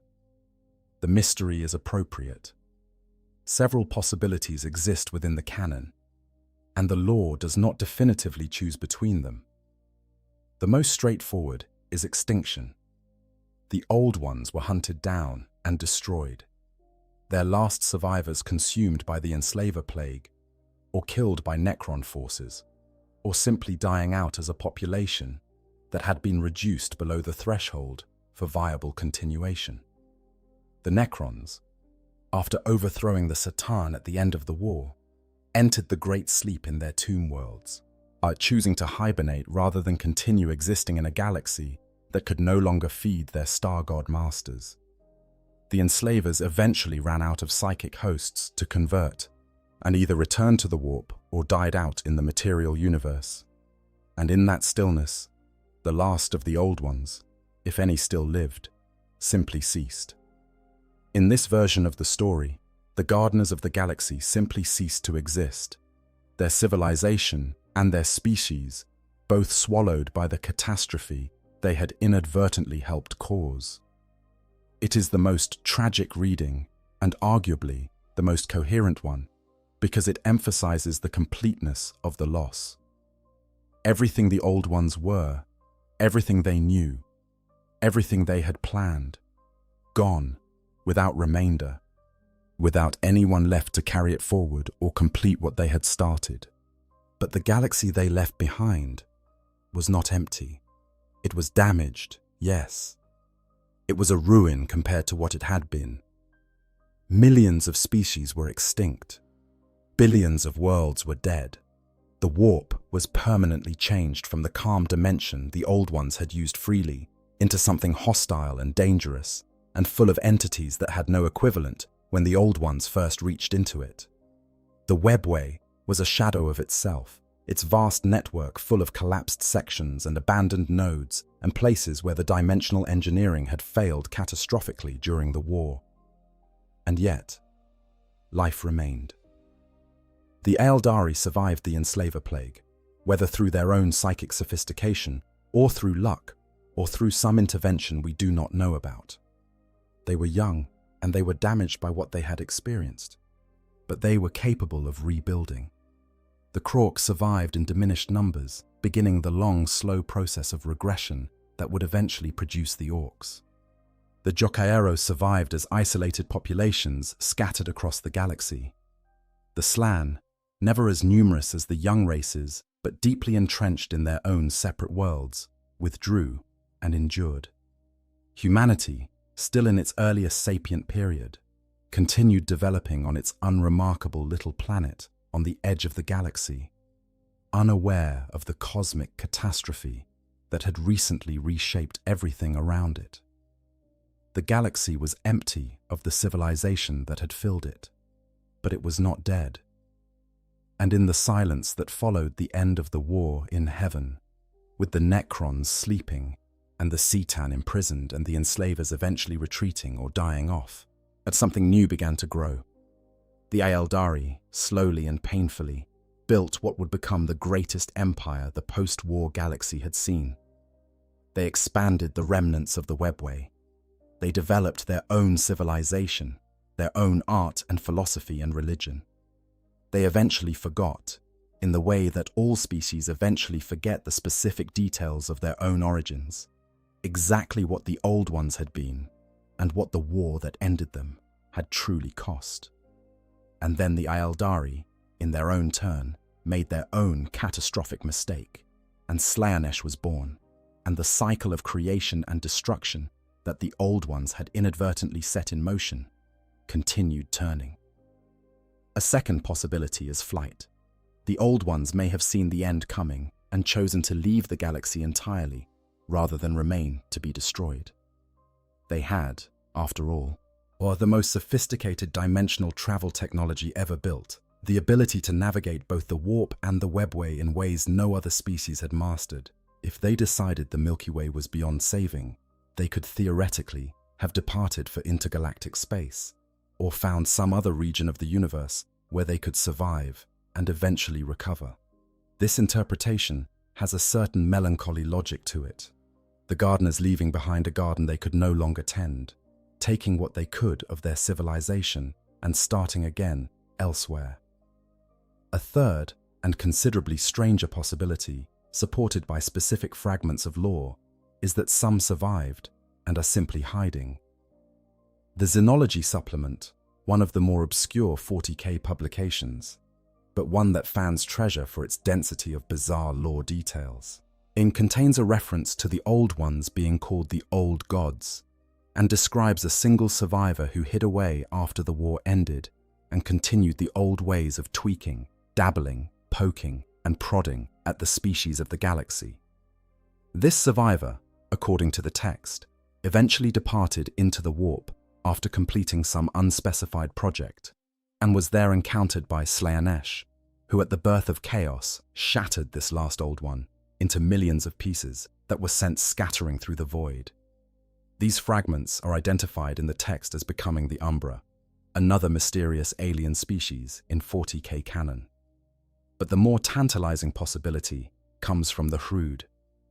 The Hrood are that time-warping alien species we mentioned earlier, and their folk mythology includes a being called Ka, who is strongly identified with the Old Ones or an Old One specifically.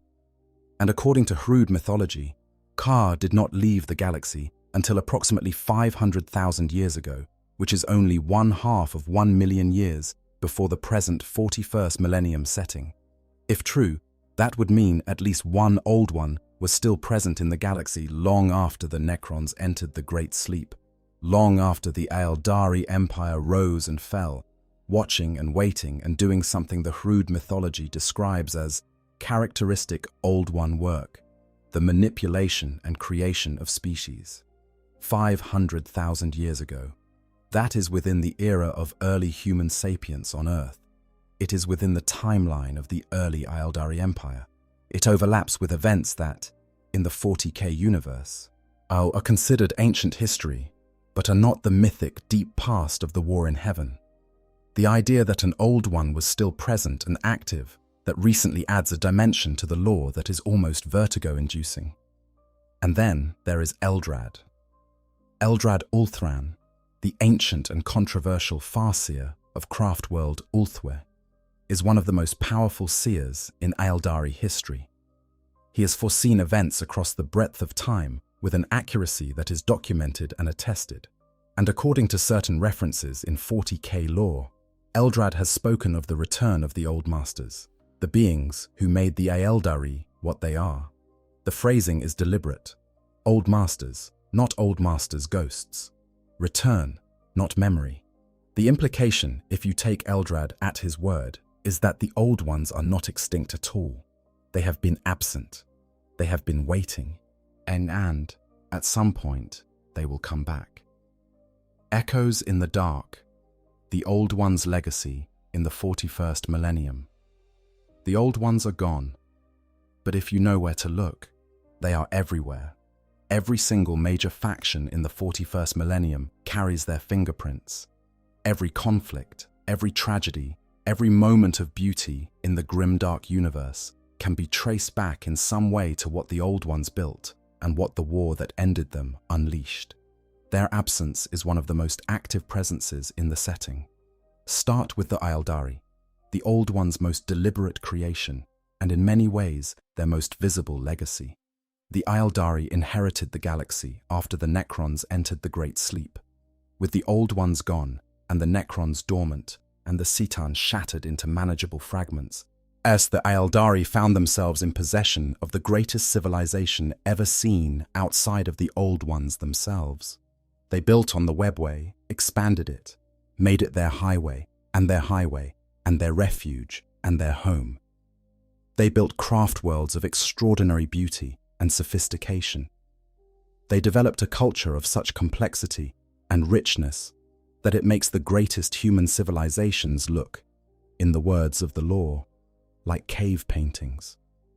But they could not escape the flaw built into them by the war in heaven. The same deep psychic sensitivity that made them weapons against the Satan also made their emotional lives extraordinarily intense. When the Aeldari indulged their pleasures, they felt them more deeply than any other species. When they hurt more profoundly. When their civilization entered its long, slow, a decadent period of excess, the excess was more extreme, the depravity more absolute, the corruption more complete than it would have been for any other species. Because they were built to feel, designed to feel as a weapon. And a weapon pointed at the wrong target is still a weapon. The birth of Slaanesh, the chaos god of excess and sensation, was the direct result of the Eldari's psychic relationship with the warp, itself a direct result of how the Old Ones had designed them. Slaanesh was born from the accumulated emotional and psychic output of 1 billion years of intense Eldari experience, given form and hunger by the corrupted warp that the war in heaven had helped create. The fall of the Eldari, that central tragedy of 40,000, can be traced back in a direct causal chain to the Old Ones deciding to build a psychic warrior species 60 million years earlier. The webway itself, the technology that defines how the Aeldari live and travel and survive in the 41st millennium, is an Old One original. Every time an Aeldari steps through a webway gate and crosses light years in an instant, they are using infrastructure built by beings who walked the galaxy millions of years before their own species existed. The Aeldari have maintained and expanded it, but they have never fully understood it, and the damaged sections, the collapsed passages, the infected and dangerous nodes, all date back to the breaches made during the war in heaven that no one has ever been able to completely repair. There are places in the webway where time moves strangely, as where dimensional geometry goes wrong, where warp entities have taken up residence in damaged sections that the Aeldari lack the knowledge to fix. The Harlequins patrol these dangerous areas, maintaining what order they can in a network that was never designed for repair, because its original builders never anticipated it would need repairing. Then there are the Orcs, the most numerous species in the galaxy. The green tide that has swept across the 41st millennium in 100,000 simultaneous, overlapping conflicts, killing without purpose, building nothing, destroying everything in their path, and somehow, impossibly, thriving. They are everywhere. They have always been everywhere. They outlasted the Aeldari Empire. They were present before humanity developed spaceflight.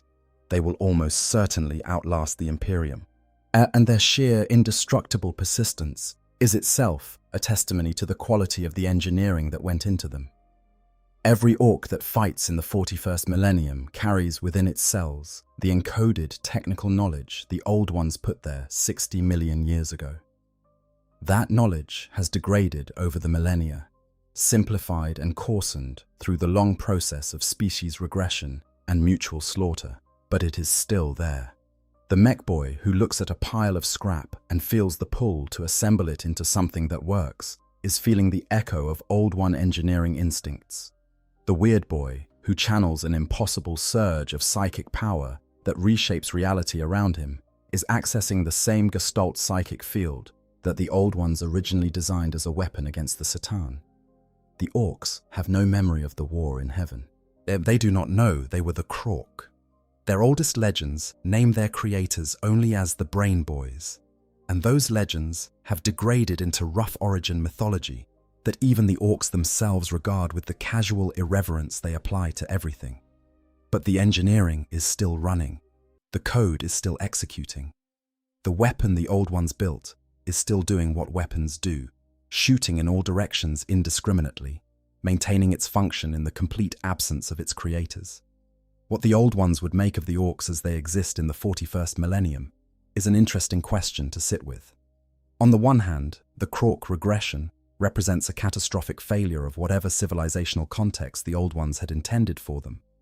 On the other hand, the fundamental objective, build a species that cannot be permanently stopped, that will keep fighting no matter what, that can sustain its own numbers indefinitely through the most hostile conditions, that gets more dangerous the more of them there are, has been achieved with perfect fidelity. The orcs are doing exactly what they were designed to do. They are just doing it autonomously, without direction, without purpose, without any context beyond the immediate joy of the fight. The Jokaero are another living echo, perhaps the most quietly poignant one. An alien species that looks like an orangutan, that cannot communicate or form relationships or pursue any goal beyond immediate survival, that nonetheless produces technological marvels because the knowledge for making them is embedded in its biology at a level beyond conscious access. They are what happens when a highly designed being loses the civilization that designed it, but keeps the genes. They are a reminder of the Old Ones without being able to remember the Old Ones, functional but not flourishing, capable but not purposeful. When you see a Jokaero casually construct a digital weapon from components no one else would recognize as related, you are seeing a ghost. Not the ghost of the Jokaero themselves, but the ghost of the beings who made them. Their craftsmanship encoded in another species' hands and continuing to express itself 60 million years after the craftsmen are gone. The Hrud, with their time-warping nature and their mythology about Ka, are a connection to the Old Ones that is stranger and more specific. The entropic biology of the Hrud, the way they warp time around them as a passive effect of their existence, suggests origins in an Old One project we do not fully understand. What were the Old Ones trying to create when they made time-warping beings? What purpose did temporal distortion serve in a war against metal warriors who did not age and could not be killed by conventional means? The question is left open, and the openness is part of what makes Old One lore so endlessly interesting to sit with. Perhaps temporal distortion was itself a weapon. An enslaver cannot inhabit a host whose timeline is sufficiently disrupted, or perhaps time-warping beings could erode Necron components in ways that no conventional weapon could achieve. We simply do not know. And then there is humanity itself, the species the Imperium is built around, the most recent major civilization to claim galactic ambitions, the species that the entire structure of the 41st millennium's politics and wars revolves around. Human psychers exist in extraordinary numbers, and they are extraordinarily powerful relative to the biological youth of the species. The frequency with which humans manifest psychic ability and the intensity of that ability when it appears is unusual. Most species develop significant psychic ability only after millions of years of evolution in that direction, and even then, with nowhere near the density or power that humans show in the present day. Some scholars within the game's universe, and many fans outside it, point to this as evidence of Old One influence. The theory that early primate ancestors of humanity were subtly guided by Old One attention, given a push in the direction of psychic development that natural selection alone might have taken much longer to achieve, explains a lot of things that are otherwise puzzling about human biology. It explains why humans are so interesting to chaos, which feeds on psychic souls. It explains why the Emperor of mankind was as powerful as he was. If humanity's psychic potential was specifically cultivated, then the eventual convergence of thousands of human psychosouls into a single being across successive reincarnations might produce something very close to what the Old Ones themselves were in their prime. It explains why the Astronomicon, the psychic beacon powered by human psychers that makes navigation in the Imperium possible, works at the scale it does. Whether this theory is correct, whether humanity is in some sense another Old One creation, or a species they merely observed and occasionally nudged, remains deliberately unclear in the canon. The Imperium certainly would not want it to be true. The idea that humanity's greatness was manufactured by alien beings 60 million years ago, that the Emperor's power traces back not to divine providence but to alien biological engineering, is the kind of heresy that could destabilize entire systems of belief that the Imperium depends on to function. Then there are the Chaos Gods themselves, Horn, born from the blood and fury of the war in heaven and every war since. Tzeentch, shaped from the desperate schemes and constant change of billions of beings trying to survive impossible circumstances. Nurgle, or grown fat on the despair of dying species and plague-ravaged populations. Slaanesh, born from the Aeldari's excess and the emotional intensity the Old Ones had built into them. All four trace their origins, in some form, back to what the Old Ones set in motion. Without the psychic races the Old Ones created, without the war that generated the emotional weight that fed the proto-gods into true consciousness, the Chaos Gods as we know them would not exist. The warp would have remained the relatively quiet dimension it was when the Old Ones first discovered it. The Old Ones inadvertently created chaos, not as a force in the warp that existed in embryonic form long before the war in heaven, but as the specific, powerful, sentient, and malevolent expression of it that defines the 41st millennium. Every demon that has ever destroyed a world, every chaos marine who has ever fallen to corruption, every warp storm that has swallowed a fleet, all of it is downstream from decisions made 60 million years ago. The Necrons, the enemy that destroyed the Old Ones, now stir in their tomb worlds. 60 million years of great sleep is ending, their automated systems waking them gradually, the galaxy slowly filling with the cold amber light of Necron eyes opening after the longest night in galactic history. When they wake fully, they bring with them not just unimaginable military power, but the institutional memory of the only civilization that ever fought the Old Ones and won. They remember, albeit imperfectly, the shape of the galaxy when the Old Ones ruled it. They remember the webway and its structure, and the kinds of places the Old Ones built. And in their cold, hollow, soul-diminished way, some of them feel something about that memory that is not quite grief, but is not nothing either. Myths, whispers, and the question that won't die. Could they return? 60 million years is a long time. When the Old Ones built the webway, the continents of Earth were in positions so different from where they are now that the terrain would be unrecognizable. The ancestors of every living species on the planet were creatures no naturalist today would recognize. The universe itself has aged appreciably since then, its stars burning through their fuel reserves, galaxies drifting in their slow cosmic dance toward configurations that would have been different when the Old Ones were alive.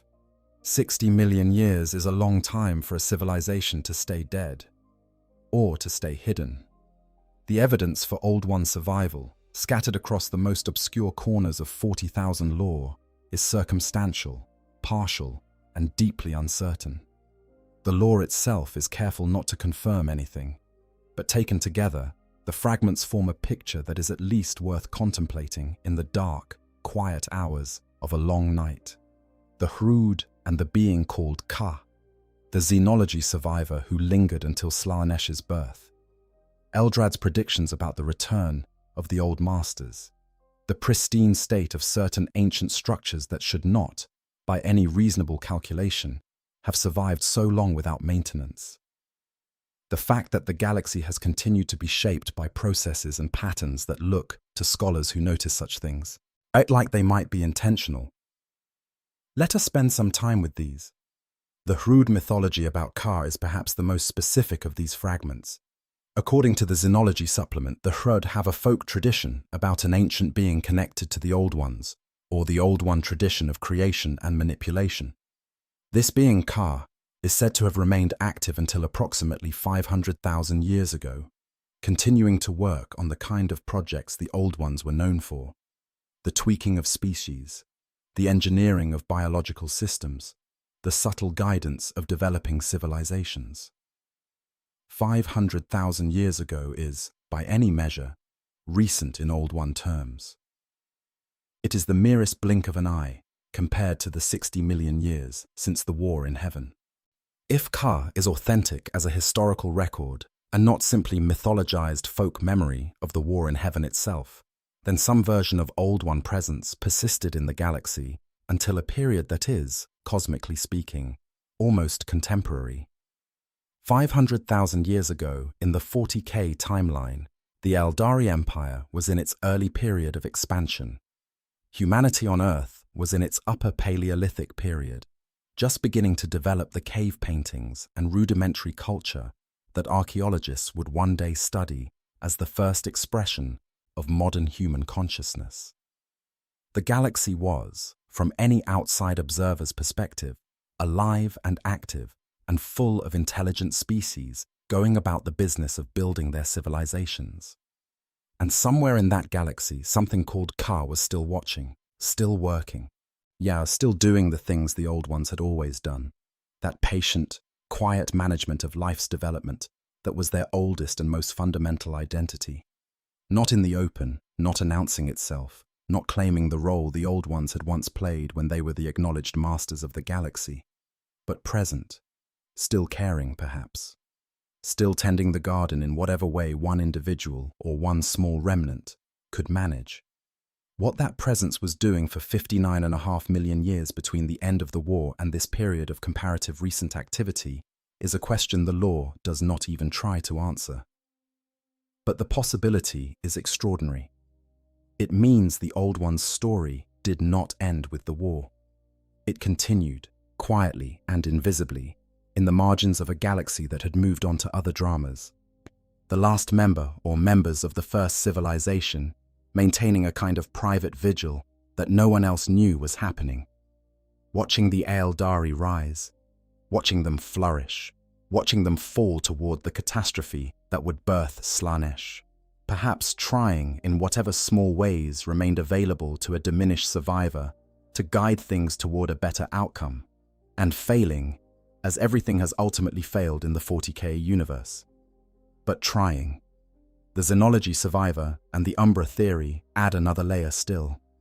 In this account, preserved in the narrative of a character named Curdo Salvador within the Xenology text, a single Old One survived the destruction of their civilization and retreated into isolation, continuing to experiment in secret, and the last representative of a species that had once controlled the galaxy, now working alone in whatever shadow they could find.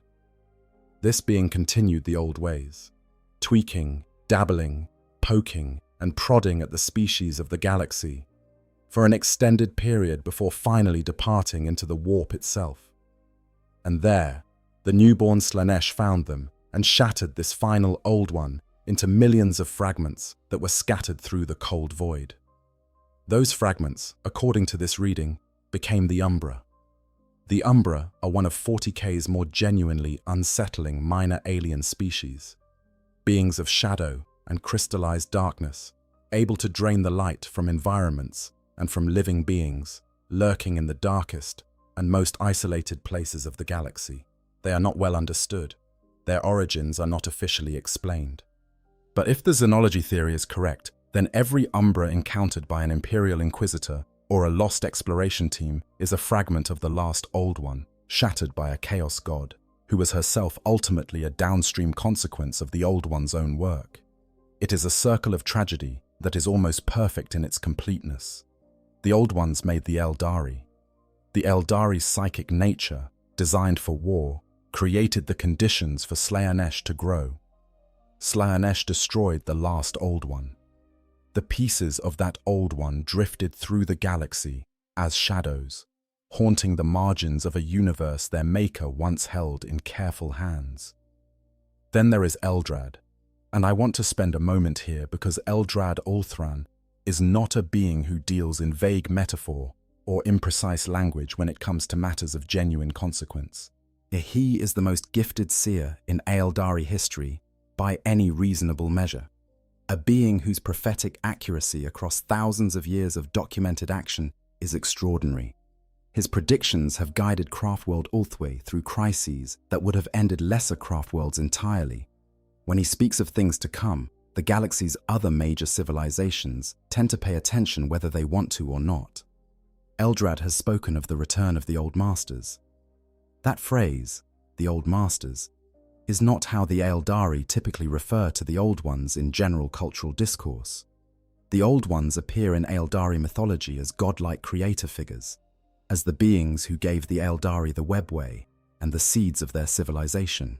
Yet they are revered in a way that is partly genuine gratitude and partly the deep mythological resonance that all origin stories carry over time. The Old Ones are sacred to the Aeldari in the way that creators are sacred to those who were created by them. But Masters is a different word.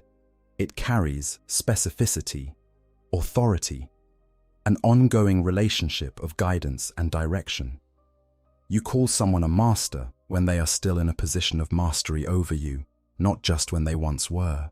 And the return of the Old Masters implies something coming back that has been away, not the recovery of lost memory or the revival of old practices, but actual beings who were somewhere else and are now coming back. If Eldrad's vision is what it appears to be, it is saying that there are old ones who left the galaxy and they are coming back, not as legends or as ghosts or as the echoes we have been talking about throughout this video, but as physical, present, active beings returning to a galaxy that has been running without them for 60 million years. What that return would mean for the 41st millennium is genuinely difficult to calculate. The Old Ones were, in their prime, essentially gods of life and the warp. Even diminished by 60 million years of absence, even reduced in number to whatever survived the war and the subsequent epochs, a returning Old One or group of Old Ones would be among the most significant events in galactic history since the war itself. They would know things about the webway that no living being currently knows. They would carry knowledge of the time before chaos, before the warp became what it is, what that could potentially illuminate paths towards solutions that the current civilizations of the galaxy have no conceptual framework to even consider. They would also, almost certainly, have an opinion about what has been done with the galaxy they spent so long building. The Tyrannid theory deserves its moment here, firmly labeled as fan speculation, but worthwhile speculation nonetheless. The Tyrannids arrive from outside the galaxy, driven by a collective intelligence of extraordinary sophistication that has been consuming the biological resources of the universe for an unknown but presumably enormous period of time. Their interest in the Milky Way is not obviously explained by the galaxy's current state. It is rich in biological matter, yes, but so is any galaxy with a normal distribution of inhabited worlds. What made this galaxy specifically attractive enough to send hive fleet after hive fleet in increasing numbers? One answer: the Old Ones. If some or all of the Old Ones fled the galaxy when the war in heaven went catastrophically wrong, and if in their flight they moved through extragalactic space, and if the Tyrannid hive mind at some point detected the extraordinary biological and psychic signature of near-immortal beings of immense power moving through its territory, then the Tyrannids may have been drawn here not by the galaxy itself, but by the scent of its original inhabitants. The hive fleets are not conquerors coming to establish an empire. They are hunters, following a 60-million-year-old trail to its source, arriving at what was once the Old Ones' home to find it occupied by species the Old Ones themselves created. As this is, again, not confirmed lore. But it is the kind of theory that fits the facts we have in a way that feels narratively right for 40,000. The galaxy's past coming back to consume its present. The Old One's flight becoming the arrow that pointed the worst threat in galactic history directly at the civilizations they left behind. Whether any of these theories are true, the core reality is this: the Old Ones are not just history. They are present in every living thing in the galaxy, in the genes of the orcs and the psychic design of the Eldari, and the tentative emerging power of humanity's psychers, and the grief encoded in every Necron, still searching for a way to restore what biotransference took from them. They are present in the warp's hostility, in the Chaos God's existence, in the webway's damaged architecture. Yet they are present in every mystery the galaxy holds that has not yet been explained. Something is coming. The galaxy is in a state that feels, to those who know its history, like a precursor to something. Factions that have been dormant for millions of years are waking. Prophecies that have been building for millennia are converging. The Great Rift has torn the galaxy in half and created instabilities that no one can fully model or predict. In the noise of that catastrophe and all the ordinary terrible wars of the 41st millennium, it is easy to miss the quieter signals. The things that look less like explosions and more like a door, slowly, almost imperceptibly, opening. And somewhere in the deep dark between the stars, or in the calm regions of a warp that perhaps in some places, and still holds the memory of what it was before the war changed everything, something old and patient is watching, has always been watching, waiting for the right moment to come back and tend the garden once more. The weight of what was lost. Let me bring you back to where we started. The quiet galaxy. The first morning of the universe's second age. Stars that had not yet seen war. A dimension of consciousness that had not yet become a nightmare. And a species of cold-blooded, near immortal, deeply patient beings who looked out at all of it and decided that the correct response to being the first intelligent life in the galaxy was to fill it with more. Not to conquer, not to exploit, not to shape the galaxy around their own needs and leave everything else to manage as best it could. To fill it, to make it alive, and to take responsibility for a universe they had been placed in by whatever deep accident of physics had given them the rare, strange gift of consciousness first. That is who the Old Ones were, not gods in the religious sense of beings that demand worship and obedience, not tyrants in the science fiction sense of ancient aliens who create lesser beings to serve them, simply the first, the ones who got there before anyone else and chose, from what appears to be genuine moral conviction rather than calculated strategy, to use their head start in service of everyone who would come after. The Old Ones were, in the end, undone by generosity, by the decision to create life rather than simply persist in it, by the choice to make warriors as powerful as possible to defend what they had built, by the philosophical commitment that all life had value, even the short-lived, suffering, radiation-blighted lives of a species that was already planning to destroy them. Think about the Necron-Tyre petition from the Old One's perspective for a moment, because it is worth taking the time to understand even the decision that started everything falling apart. The Necron-Tyre were one species among many. The Old Ones were tending thousands of worlds, watching over hundreds of developing civilizations, maintaining an infrastructure of cosmic scale that served every intelligent being in the galaxy. The Necron-Tyre's request for immortality and may have genuinely been impossible to grant, not because the Old Ones were indifferent, but because whatever made the Old Ones long-lived was not a technology that could be extracted and transferred like a blueprint.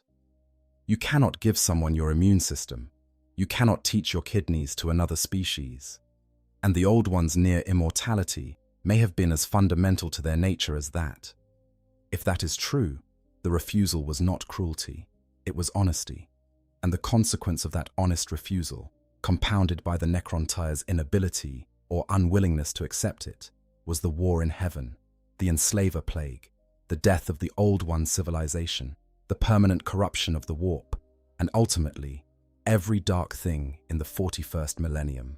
That is the shape of their tragedy, not hubris in the classical sense. While not arrogance or cruelty or the abuse of power, the Old Ones were, as far as we can tell, genuinely good. They wanted the galaxy to flourish. They built things meant to last beyond their own time. They nurtured species they had no obligation to help. They gave warning of dangers they could see coming to beings who were still too young to see them. They faced an existential war and responded by making more life rather than abandoning it. And in the end, their goodness was the mechanism of their destruction. The psychic species they built to fight for them poisoned the warp with the intensity of their war-born emotions. The warriors they engineered with such care became the vectors of a plague that consumed everything. The immortal enemies they could not defeat found allies who showed them how to become something even worse. And those newly terrible enemies breached the very webway that had been the Old One's greatest protection and greatest gift to the future. The ending was not a punishment. It was a consequence. And the difference matters enormously for how we understand the entire 40,000 universe, because the same logic echoes through every tragedy the setting contains. The Imperium's brutality is not punishment for humanity's sins, but consequence of the choices made to survive at any cost over 10,000 years of continuous crisis. The Aeldari's tragedy is not divine judgment, but consequence of the depth of feeling the Old Ones built into them, and the civilization that grew around that depth without learning how to handle it. And every dark thing in the grimdark future can be traced back through a chain of decisions and circumstances and ironies to something that, at its root, was not necessarily wrong. The Old Ones tried to create something beautiful. They tried honestly and carefully, and with more patience and more wisdom than any other civilization in galactic history has managed before or since. What emerged from that attempt, after 60 million years of unintended consequences and cascading effects, and species doing things with their inherited gifts that their creators never intended, is the 40,000 universe we know, dark and violent and grinding, and sometimes, rarely, but genuinely, still capable of something that feels like beauty. A space marine, making a sacrifice not because the Imperium demands it, but because he genuinely loves the people he is protecting. An Aeldari farseer, who uses their gifts not to scheme for advantage, but to try to prevent a suffering that they can see coming. Even an orc, charging into battle with a joy so pure it almost transcends the violence of the act. Those moments exist because the Old Ones put the seeds of them there. The capacity for joy and love and sacrifice and beauty is in the design, encoded in the species that the Old Ones shaped and the species that descended from them. Even the humans who evolved without the Old Ones' direct hand carry the psychic potential that the Old Ones seeded in the galaxy around them, that bled into the development of every thinking being in the Milky Way through 60 million years of slow osmosis. Everything in it was built on their bones. And maybe, somewhere in the spaces between stars that no human ship has ever reached, out in the silent places where the warp is still old and calm, something of them survives. Something patient and cold-blooded, and still watching over the garden they made, waiting for the time to come back and tend it. Or perhaps simply waiting, the last quiet patience of beings for whom time was always more friend than enemy, for the garden to finally tend itself. Either way, the Old One's presence in this universe is not past tense. It is written into the present in every language available, in the webway's ancient corridors, in the green skin of every orc, in the psychic fire of every seer, in the cold amber eyes of every waking necron, in the deep structural grammar of a galaxy shaped by hands that are now gone and may or may not come back. They are the foundation that everything else was built on. The first story from which all other stories in this universe descend. Remembering them is not just lore appreciation, it is understanding the 40k universe at the level where everything finally makes sense. If this story moved you the way it moves me every time I dig into it, then please leave a comment down below telling me your favorite theory about what happened to the Old Ones. Are they extinct? In hiding? Coming back? I genuinely want to know where your imagination takes you with this one, because it is one of the most open and rich mysteries in all of 40k lore. If you are new here, welcome to Q on 40k, where we take the ancient, vast, and often deeply weird lore of Warhammer 40,000 and explore it in the kind of slow, immersive detail it deserves. If you enjoyed spending this time in the deep past of the galaxy with me, please consider leaving a like on this video. It helps enormously and takes you 2 seconds, and it tells me that this kind of deep lore exploration is what you want more of. And subscribe if you have not already, because we have a lot more to cover.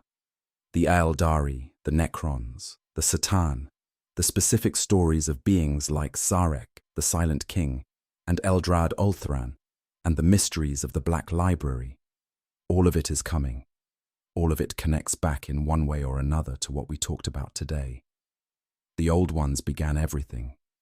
The story is still going. Stay curious. Stay patient. Like the old ones. I will see you next time. I hope you guys enjoyed the story. Make sure to hit the subscribe, like, share button, whatever you want. Give me some feedback if there's any. And yeah, sleep well.